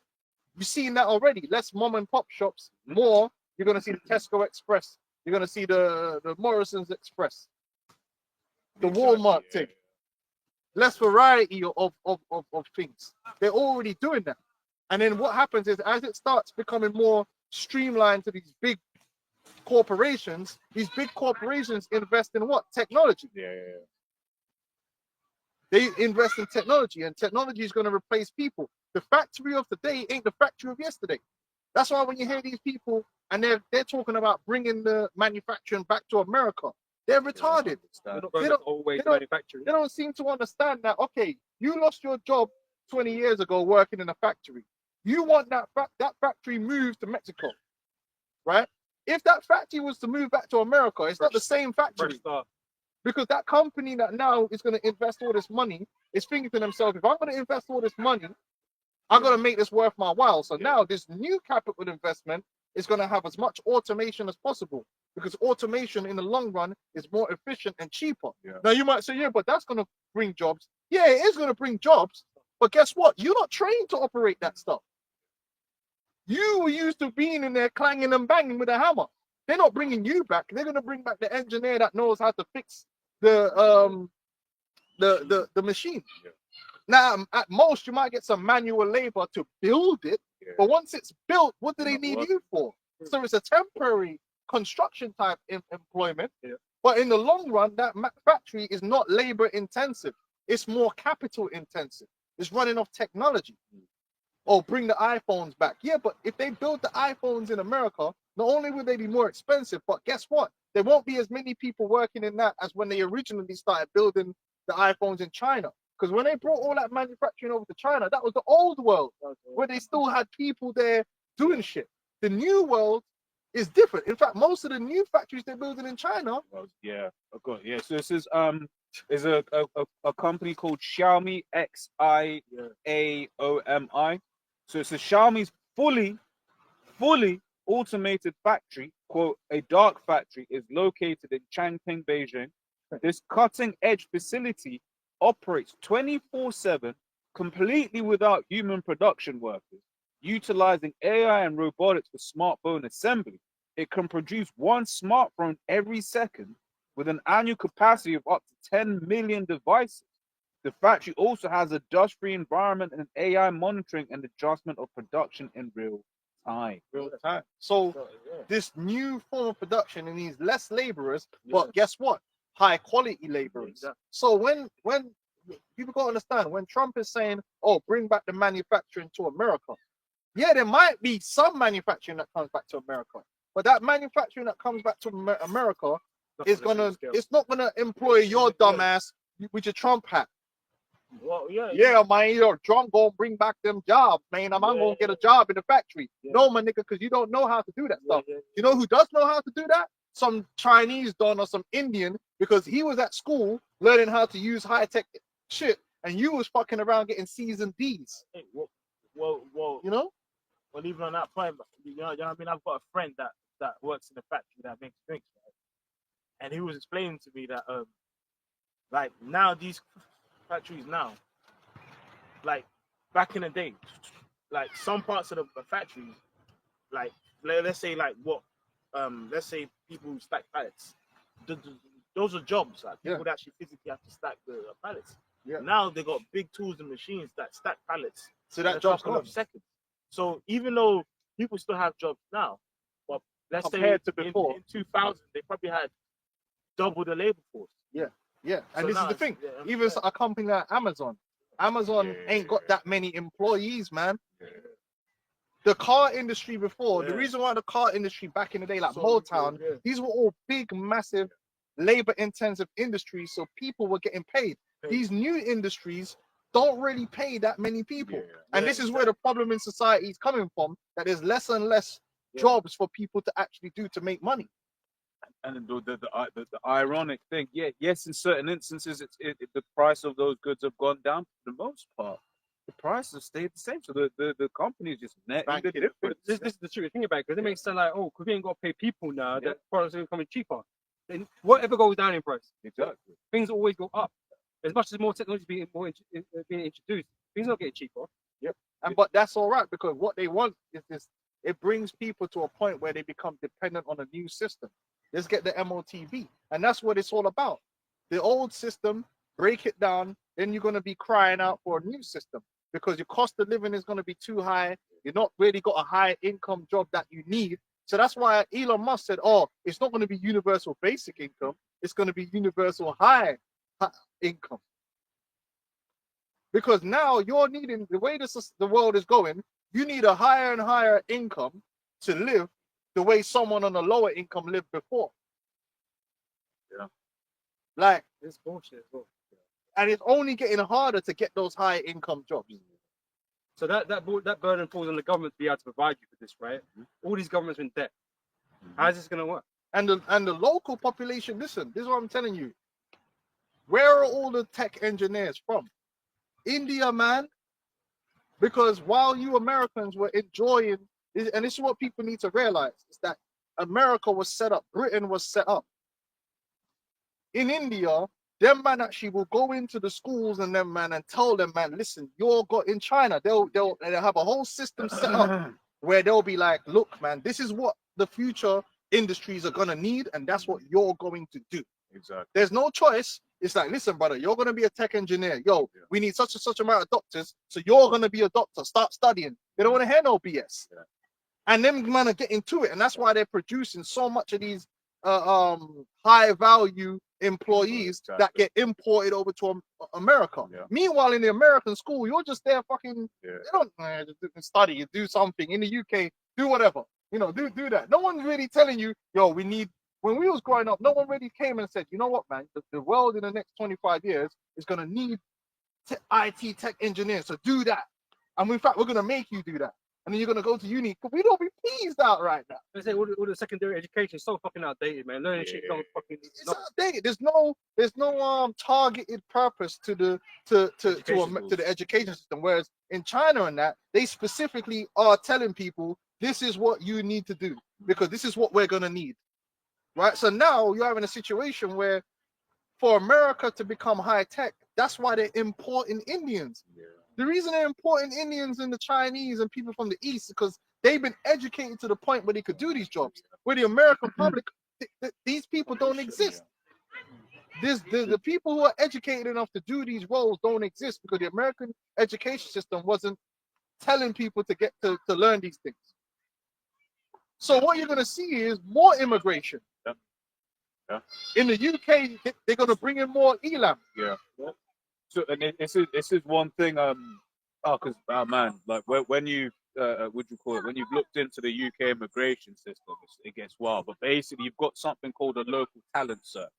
So you are a company. Let's say you're Marks and Spencers, right? You want to hire someone.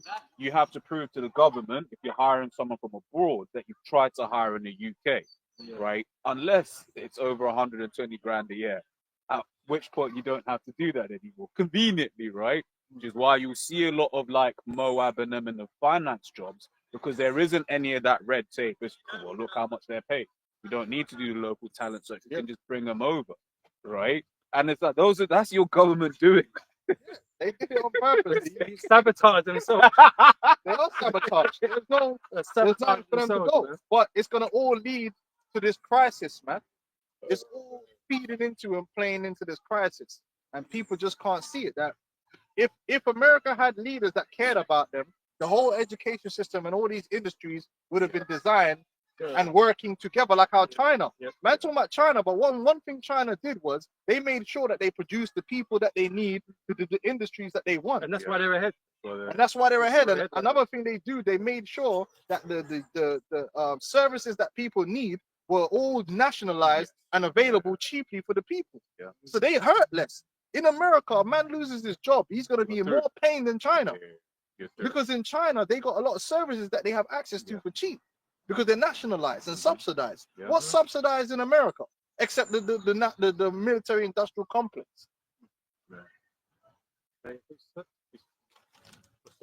So Isaiah 19, verse. Yeah, you can read it. No. I'm going to read from verse 14, right? It says, the Lord hath mingled a perverse spirit in the midst thereof, and they have caused Egypt to err in every work thereof, as a drunken man staggereth in his vomit. Neither shall there be any work for Egypt, which the head or tail, branch or rush may do. It's only going to get worse in America. America's shutting down, and the wealth gap is only growing. Like I was telling brothers about this big, beautiful bill. Trump, see, these people are the devil. But once you understand what the goal is, then you understand what they're doing. They try to paint this big, beautiful bill as if, oh, it's gonna no tips, no taxes on tips, and overtime, as if that's helping the poor. What you got to understand is the bill overall helps the rich more than it helps the poor. So even if you give the poor a little bit, if you're giving the rich a lot, you're still stretching the wealth gap. Yeah. Which means the quality of life of the poor will decline, even though you've given them a little tax break, because it's all relative to who they're competing against, which is the rich. And when you look at that bill, that's exactly what it does. And then on top of that, they're spending a whole bunch of money on the Golden Dome. So they're increasing the deficit by about 4 trillion over the next, Value your money. because they're gonna have to print most of that. Yeah. This is what people don't realize, man. They're doing it on purpose, man. They're destroying the people. The poor don't actually go nowhere. They go further down. They don't ever come up ever. Because there's always something else counterbalancing that. Then he's putting tariffs on, which is a regressive tax. Doesn't increase production, it reduces production. But all these American goods now are going to be overpriced, they're expensive, and who's going to afford it? Which, like I said in the last time we was out here, the trade deficit is not a problem. America needs a trade deficit to be the world reserve currency. And this is what I mean about the lack of education of the average American, and the fact that if they watch the news is just going to frame a narrative the wrong way.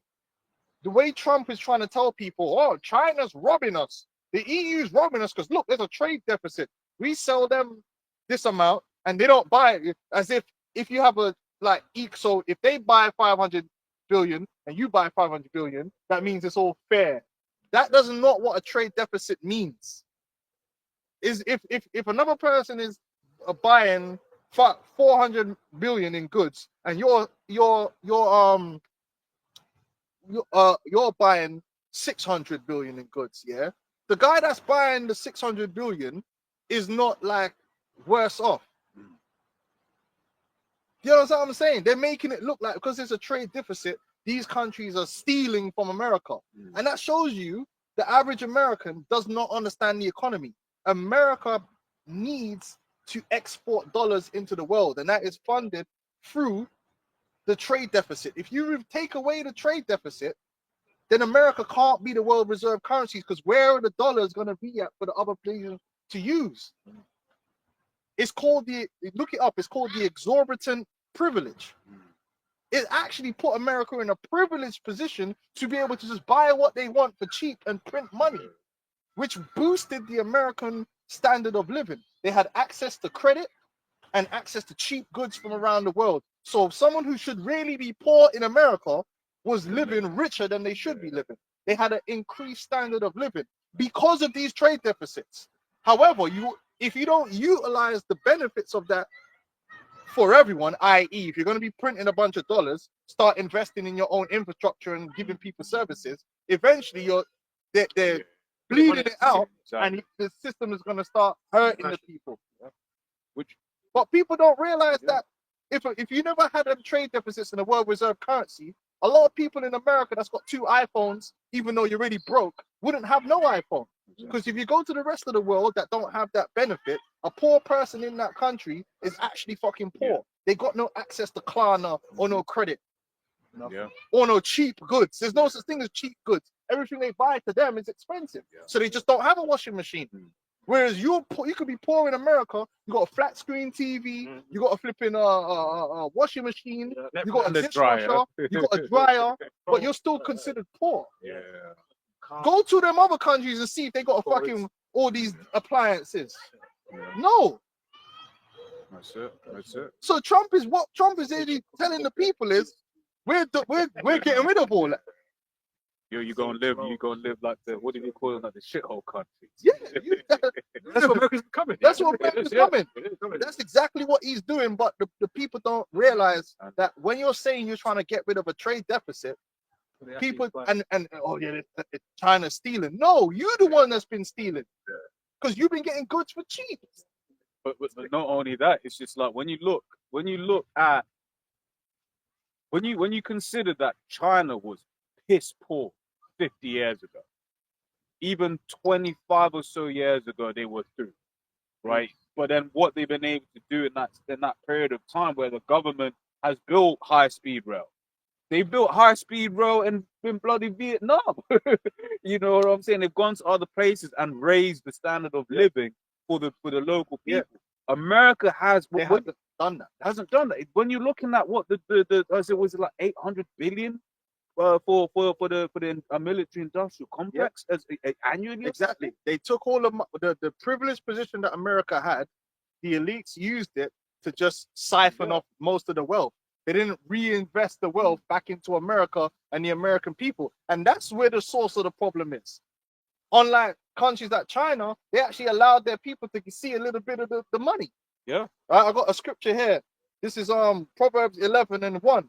A false balance is an abomination to the Lord, but a just weight is his delight. So not only did America have this fiat currency that they can print out of nowhere, they had a system set up where other nations was buying it, and they were paying off their debt with money that they were creating. Yeah. They had a beautiful deal. When Trump is trying to tell you that the rest of the world's been robbing America, that is insane. America had the best deal that any country has ever had in terms of being able to enrich themselves, because they have the world reserve currency that they print out of thin air. The rest of the world wants your currency. They need your currency, and you could just print it and hand it out there. Exactly. What better deal has there ever been? So for Trump to come up there and tell you, oh, we're getting a bad deal, you got to think about that. In what way? Go on. Jeremiah 51:7 says, Babylon have been a golden cup in the Lord's hand that made all the earth drunken. They were exalted, man. And it's things like this that have put America on the map like that. They put them in this position to be able to put bases all over the fucking world, to wage wars all over the place, The big and take those multinational resources. companies, they were making a killing. Apple, Everywhere. Amazon, Google,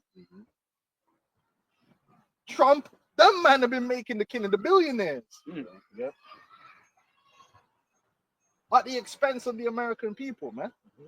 Just starting wars and all that money for them wars is being redistributed to them, the guys who own the weapons companies and own the contracts for these things. Yeah. The Iraq war didn't benefit, and this is the worst thing about it is they went to Iraq, did what they did, made the money from it, but even the soldiers, at least back in the day, soldiers could bring spoils back with it, bring back a couple slaves and some gold. They didn't even give them that. And maybe that's in the Trump's tip system. Maybe they can bring some stuff back now. Just one more verse and I hand it back over. It says, but Babylon is suddenly fallen and destroyed. How for her? Take balm for her pain, if so be she may be healed. They're in a hurt state right now, man. These people are suffering there. Yeah. This is Yeah, because we were just talking about even the warriors. This is Sirach 26 and 28. There be two things that grieve my heart, and the third maketh me angry. A man of war that suffereth poverty, and men of understanding that are not set by, and one that returneth from righteousness to sin. The Lord prepareth such an one for the sword. So it was just that point on, a man of war that suffereth poverty. And once again, going into the hypocrisy, I like, when I rest, I like watching comedy. And whenever you have like an American, it'll be like, oh yeah, and I served in blah, blah, the whole crowd, woo, everyone. But then you have a whole load of vets that are through. They're on the streets. The Veterans Association ain't gonna be paid, right? You brought this out. It was like how when they're talking about ending DEI, that was affecting them veterans too. Yeah, right. White women, and that. So everything that this man is doing is for the destruction of this kingdom. And once again, the proof of that is we're having similar issues here in the UK, and we have a government that's supposedly on the opposite spectrum of the political landscape. But it's saying things are happening. When you're looking at some of these laws, like they're trying to ban the care workers from coming into the country, and there's a care worker deficit. There's been a care worker and got worse after COVID and Brexit. You got aging population. No one there to look after. Which makes you think, what do they want? And also, what do they trying to pass? The assisted dying bill. So that's you ain't supposed to be a dark winter. Yeah. All these things that are being thrown around. There's gonna be a lot of deaths soon, man. Believe it. A lot of people who had savings, what people don't realize is that since the C-19, a lot of people's savings have been decimated, man.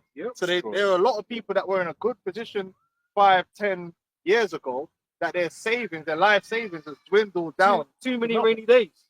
Too many rainy days. The funds they're taking it all out of them, man. The government's taking it. Yeah, go on. This is Proverbs 29 and 2.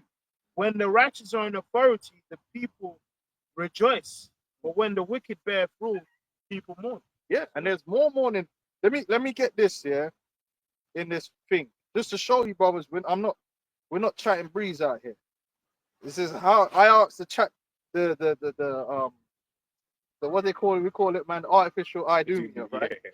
It said how exorbitant privilege gives Americans higher relative standard of living. The phrase exorbitant privilege refers to the unique economic advantages the United States enjoys due to the dollar being the world dominant reserve currency. This status plays a major role in supporting a higher relative standard of living for Americans. Like I'm telling you, the average American has been able to enjoy a higher standard of living compared to someone that's on the same level as them in another country because of this great deal that America had. It says lower borrowing costs. Because global demand for U.S. treasuries is so high, the U.S. government can borrow at very low interest rates. This allows the U.S. to finance deficits more easily and spend more on public services, defense, infrastructure without facing the fiscal pressures other countries would. But what did they do with that? They just, the military-industrial complex, they spent all the money on that. What is war? Is war productive? War is not productive. War is destructive. You build a bunch of missiles here. How does that help the average American? What does that produce? Your missile can only go and destroy something. It's only once. They could have took that money and gave the Americans the best healthcare in the world at subsidized prices. They should have. Once again, China did. Yeah? Instead of most people suffering on the healthcare, they could have subsidized healthcare. But guess what? It's not that they couldn't do that. It's just that the budget is going towards what? Defense. And this is Yeah. why Esau's that man of war, man. He's that red horse, Psalms, yeah. you know, because that's what he's really in tune with.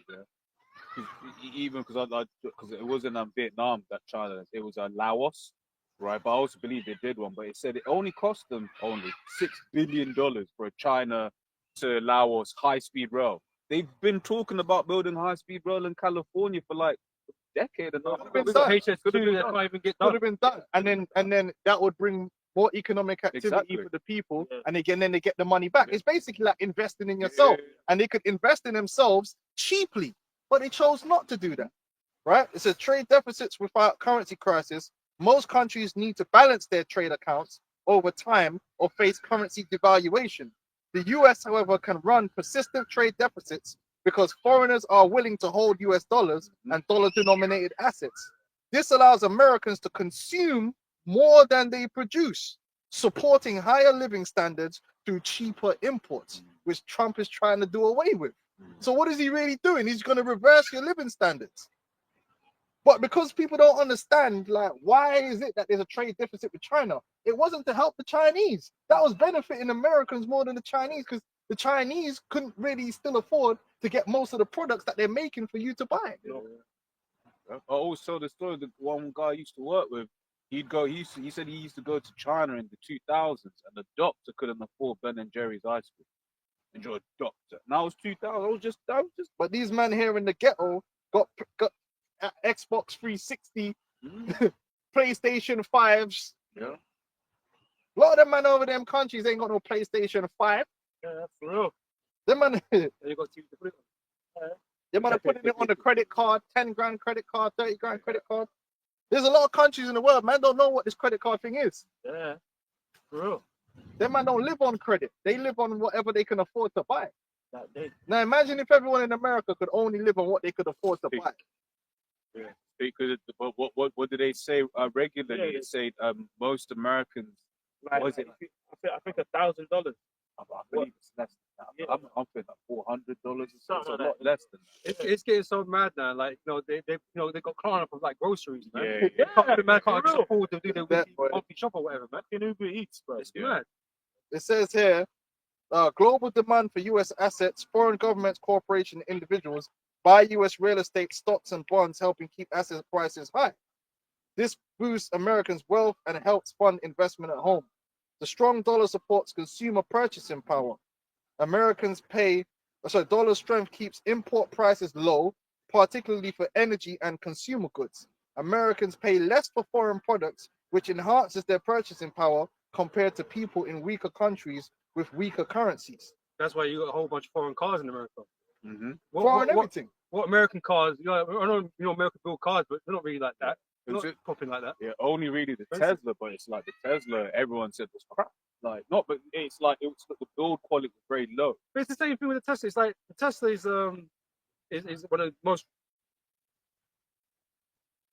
Elon Musk is like one of the richest guys, not because he's Tesla brand, right? But they're not actually making that many cars. No. No, it's a pure You know Illuminati. what I'm saying? It's not like they're all out there like that. It's mostly foreign cars. Yeah. That's in America. That's it. It says America's exorbitant privilege lets it consume more, borrow more cheaply, and live better, right? At least in aggregate, than it otherwise would. While this doesn't mean all Americans benefit equally, and this has been the main issue. Yeah. The main issue is that system Inequality. is the inequality within that system, where the 1% have been taking more of the share of that system. It does while this doesn't mean all Americans benefit equally, it does underwrite a relatively higher standard of living for the country as a whole, right? And that's disappearing now. So when you're hearing Trump attacking the trade deficit, It's been helping you. he's basically saying, yo, you see this, the good times that we've been having, yeah, it's over. That's why he said, oh, you've been buying $30? Oh, guess what? You don't need $30. Buy two. You got all that junk that you've been buying, them cheap Chinese goods? No more. Now you're going to have to get the one or two. Yep. All them toys you've been buying at Christmas, just better buy one. What Buy does that American. What does that mean? Your standard of living is going down. And it's fucking now. You're buying a new washing machine every year? Yeah. Better make sure that shit lasts. Gonna use what, cow god? Washing machines in love with cow god. Made in China.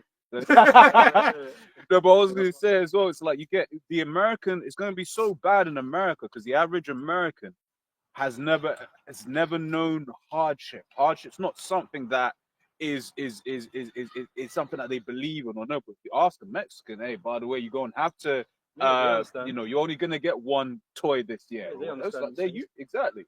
It's normal to them. Even in certain nations, once again, China is one where it's like they're used to hardship. Their parents lived that.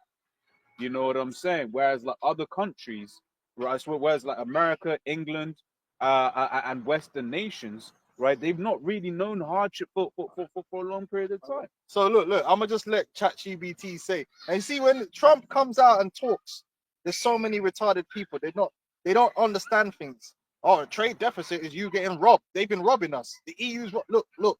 This is what it says right here. I asked it, how does trade deficit support this? Yeah. It says trade deficits equals more imports than exports. A trade deficit means the US buys more from the rest of the world than it sells. Normally, this would put pressure on a country's currency, causing devaluation. But the US is different because of the global role of the dollar. When which by the way, as we speak, countries are using new systems to now try and go around that.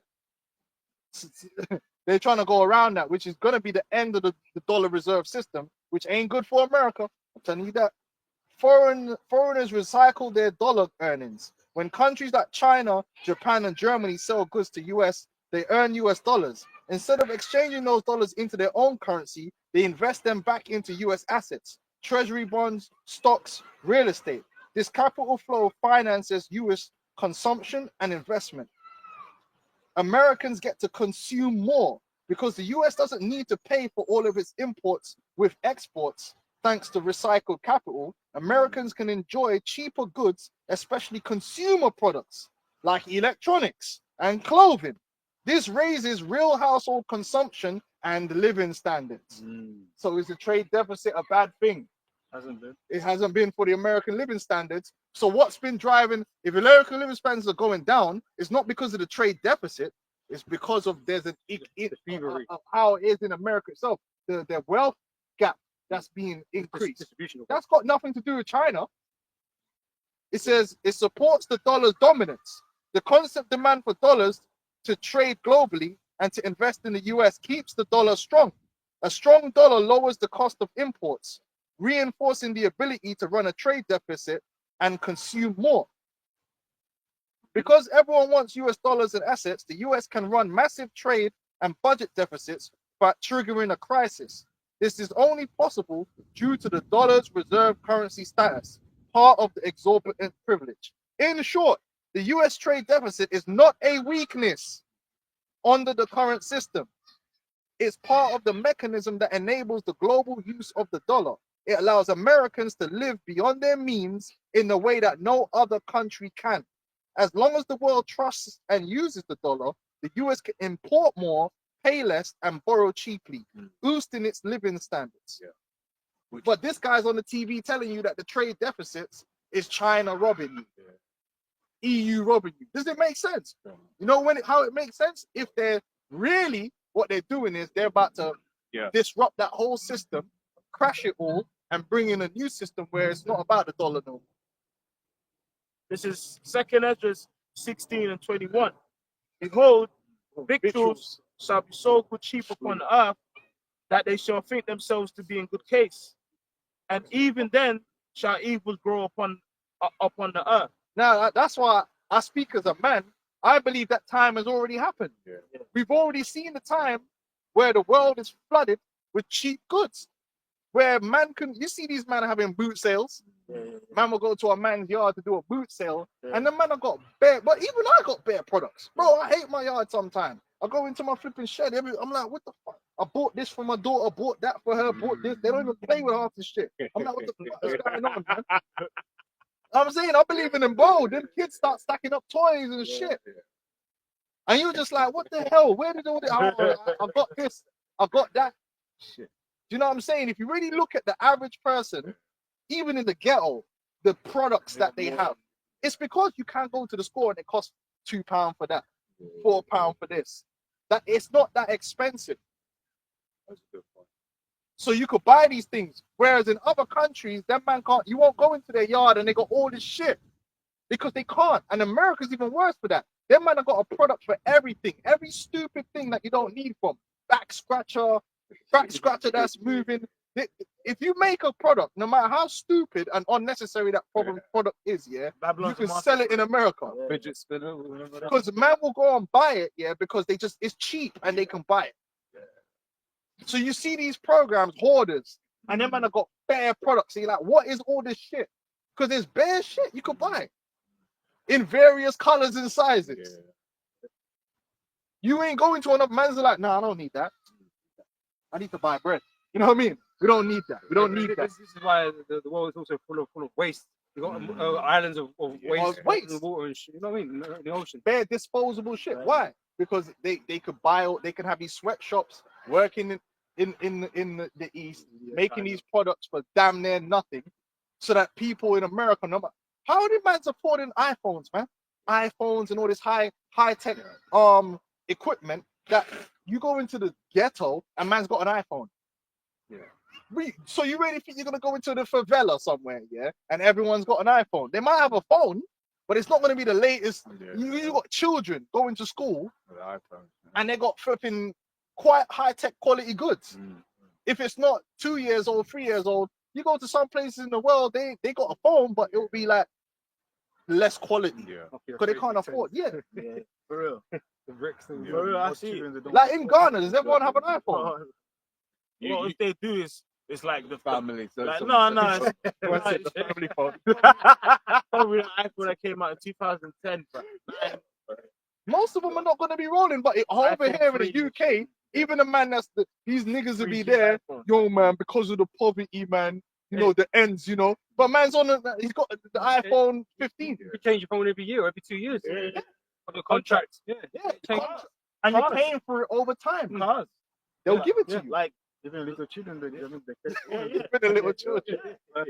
like, some countries. like even cars. I'm like I mentioned in cars because people got into that mindset of, you know what, Trading your car every 3 years. like every couple years just switch to another car. So Yeah, I pay a monthly fee of £200-300-400, but guess what? I'm driving like a Range, whatever. And a couple years come, instead get of a new paying one. it off, just get a new one. But that time, you see, that time's over. that time is over. Yeah. Things are gonna be starting to become more expensive.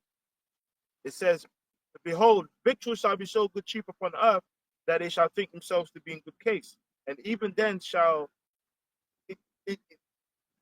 evils grow upon earth, the sword, famine, and great confusion.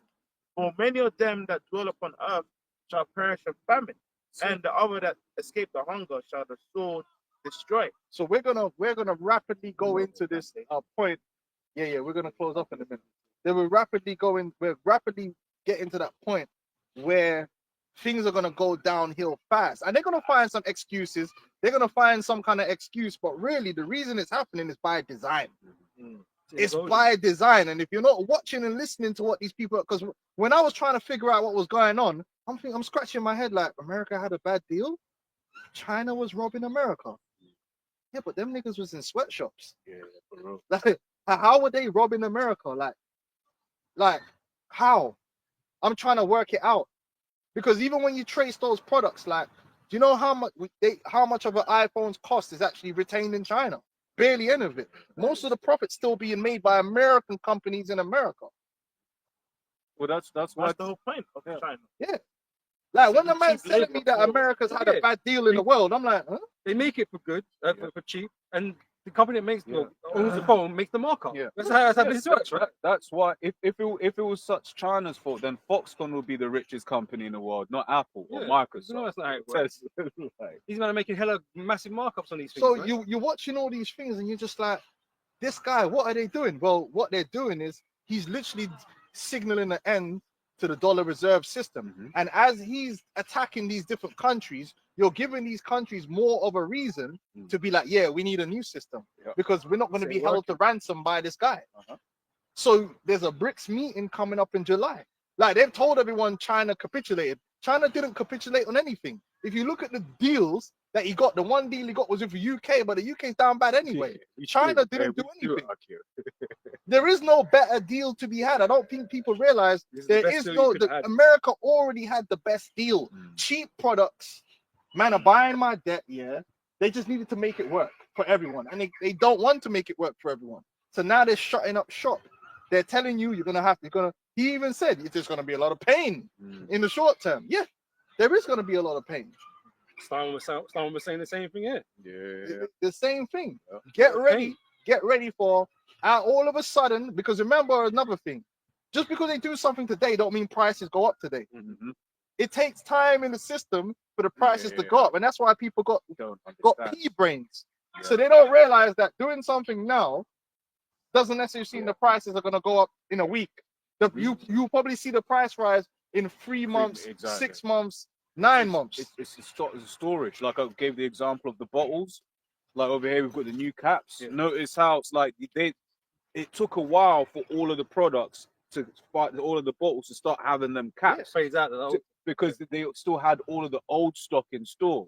So when you're talking about these price rises, you may be not looking at it today because you're buying the product made 3 months ago. That was imported 3 months ago. But when you start paying for the stuff that was imported, say today, then that's when you're going to see that price. And then what you're going to start seeing is, we're telling you what's going to happen because the scriptures tell you. You're going to start seeing more and more shortages. You're going to start seeing prices going up, and it's more and more people. That little bit of disposable income that they have is going to get smaller and smaller and smaller. And while that's all happening, they're going to be pointing the finger at immigrants. They're going to be pointing the finger at foreign countries. They go, oh, the reason your price is going up is because of them man over there. And remember, the same thing's going to happen in these countries because now they got someone to blame because they've been playing a nasty game too. It's just that now, if you're some dude in Africa that's been fucking over your people, when all hell's breaking loose, you could just say, well, it's all Trump's fault. It's them man over there's fault. Nothing to do with us. Trump did it. You see how the game is? You can always just blame someone else for what you've had a hand in. The UK could do the same. Oh, we're not the reason. Trump the one that fucked up the world economy. No, you were working hand in hand with this shit because they all have a plan to get the people broken down to the point where everyone's crying out for a new system, and that new system is going to be that MOTB, the mark of the you know what. So it's going to be in America, it's going to be in Britain, France, and if you look at all these different countries, they're really facing the very similar problems. Massive imbalances in wealth, right? Lowering standard of living, higher cost of living.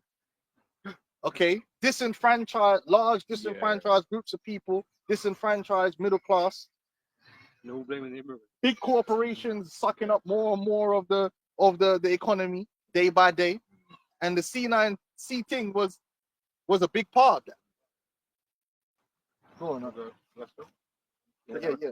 Let's get the MOTB and then we'll shut down. I just want to quick on it for me. Yeah. Second Ezra 6:22, and suddenly shall the sown presses appear unsown, the full storehouses shall suddenly be found empty. Yeah, and you're gonna see that. You're gonna also see that. Don't forget, they're gonna have cyber things, like you had the co-op cyber thing. That'll be an excuse to cover up a lot of shit. You know what I'm saying? You're gonna have all kind of shit happening, man. So get used to more and more shortages, but having less. Power, electricity, blackouts, And like I said, listen to these people when they talk. He told you, hey, don't worry about buying all them $30. Just buy 2. What is he telling you? Get ready to have less. You know, that's the golden age. The golden age is you having less. You own nothing. You will own nothing. That's where it's gonna get to. You know, they ain't trying to make America great again, and we warned you. They're trying to make the MOTB great again. So pain is coming. All right. You got the MOTB scripture. Yeah. This is Revelation 13:16, and it says, and he causeth all, both small and great, rich and poor, free and bond, to receive a mark in their right hand or in their foreheads, and that no man might buy or sell, save he that have the mark, and the name of the beast, and the number of his name. Right, and that infrastructure, like we keep telling you, it's not no coincidence it's being built in America. It's been built in Britain. It's been built in France. Wherever you go, Ghana. Yeah, Yeah. This brother will tell you in Ghana, the infrastructure is being built there. great. Everywhere you go, ain't it funny? Everywhere you go, whether there might be enemy or foe, see that? Yeah. Anywhere you go, whether they be enemy or foe, whether they be left or right, or whatever bullshit you want to believe, it's funny how they're all building the same infrastructure. Ain't that funny? Makes it sound like they've got the same head. It's almost like there's someone pulling the strings. Yeah. Countries that can't afford much, but Yeah. they'll have They'll have You this know, new they- system yeah, being developed. they and all put have in the place. e-gates. You know. You see it there. You know what I'm saying? And they're talking about crypto and they're Yeah, pushing all this CBDC. crypto and all this business. And that's why you know, they say they're Confederate. Mm. You know? These man, you know, these elites, man, they have the agenda. You know, that they've been separate, man. That's they all trying And, to. and Trump is 100% on game and doing his job. That's it. He gonna bring through that golden age. That golden age ain't what you think it is. That golden age is the new world order. That's right. And then part of the new world order is you people being enslaved. Liberation Day. That's, you know, that's their Satan. that's their golden age. That's their golden age, but it ain't the golden age, man. But It you know, ain't ours. you'll have man focus on tips and flipping overtime, man. The small things. Yeah, man. They already know what they're going to do. Right? So, hey, a lot of things are happening, but just keep your eye on the prophecy. But the most important thing is to be walking right with the Lord, man. Every day, try and walk better and do your thing and be humble, man. Be humble, be faithful, and everything's gonna work forward. Don't follow after these bug outs, these you know, guys like the Brixton Prophet, because at the end of the day, we want to be delivered from these things that's gonna come, and the only way you're gonna be delivered is if you get that mark of exemption. But if you act like a nigger and you do nigger shit, you're gonna get the nigger's reward, which is fire. So yeah, we close up, man. Call halal, How are Hashem, you know, double honors to the apostles, the elders, a great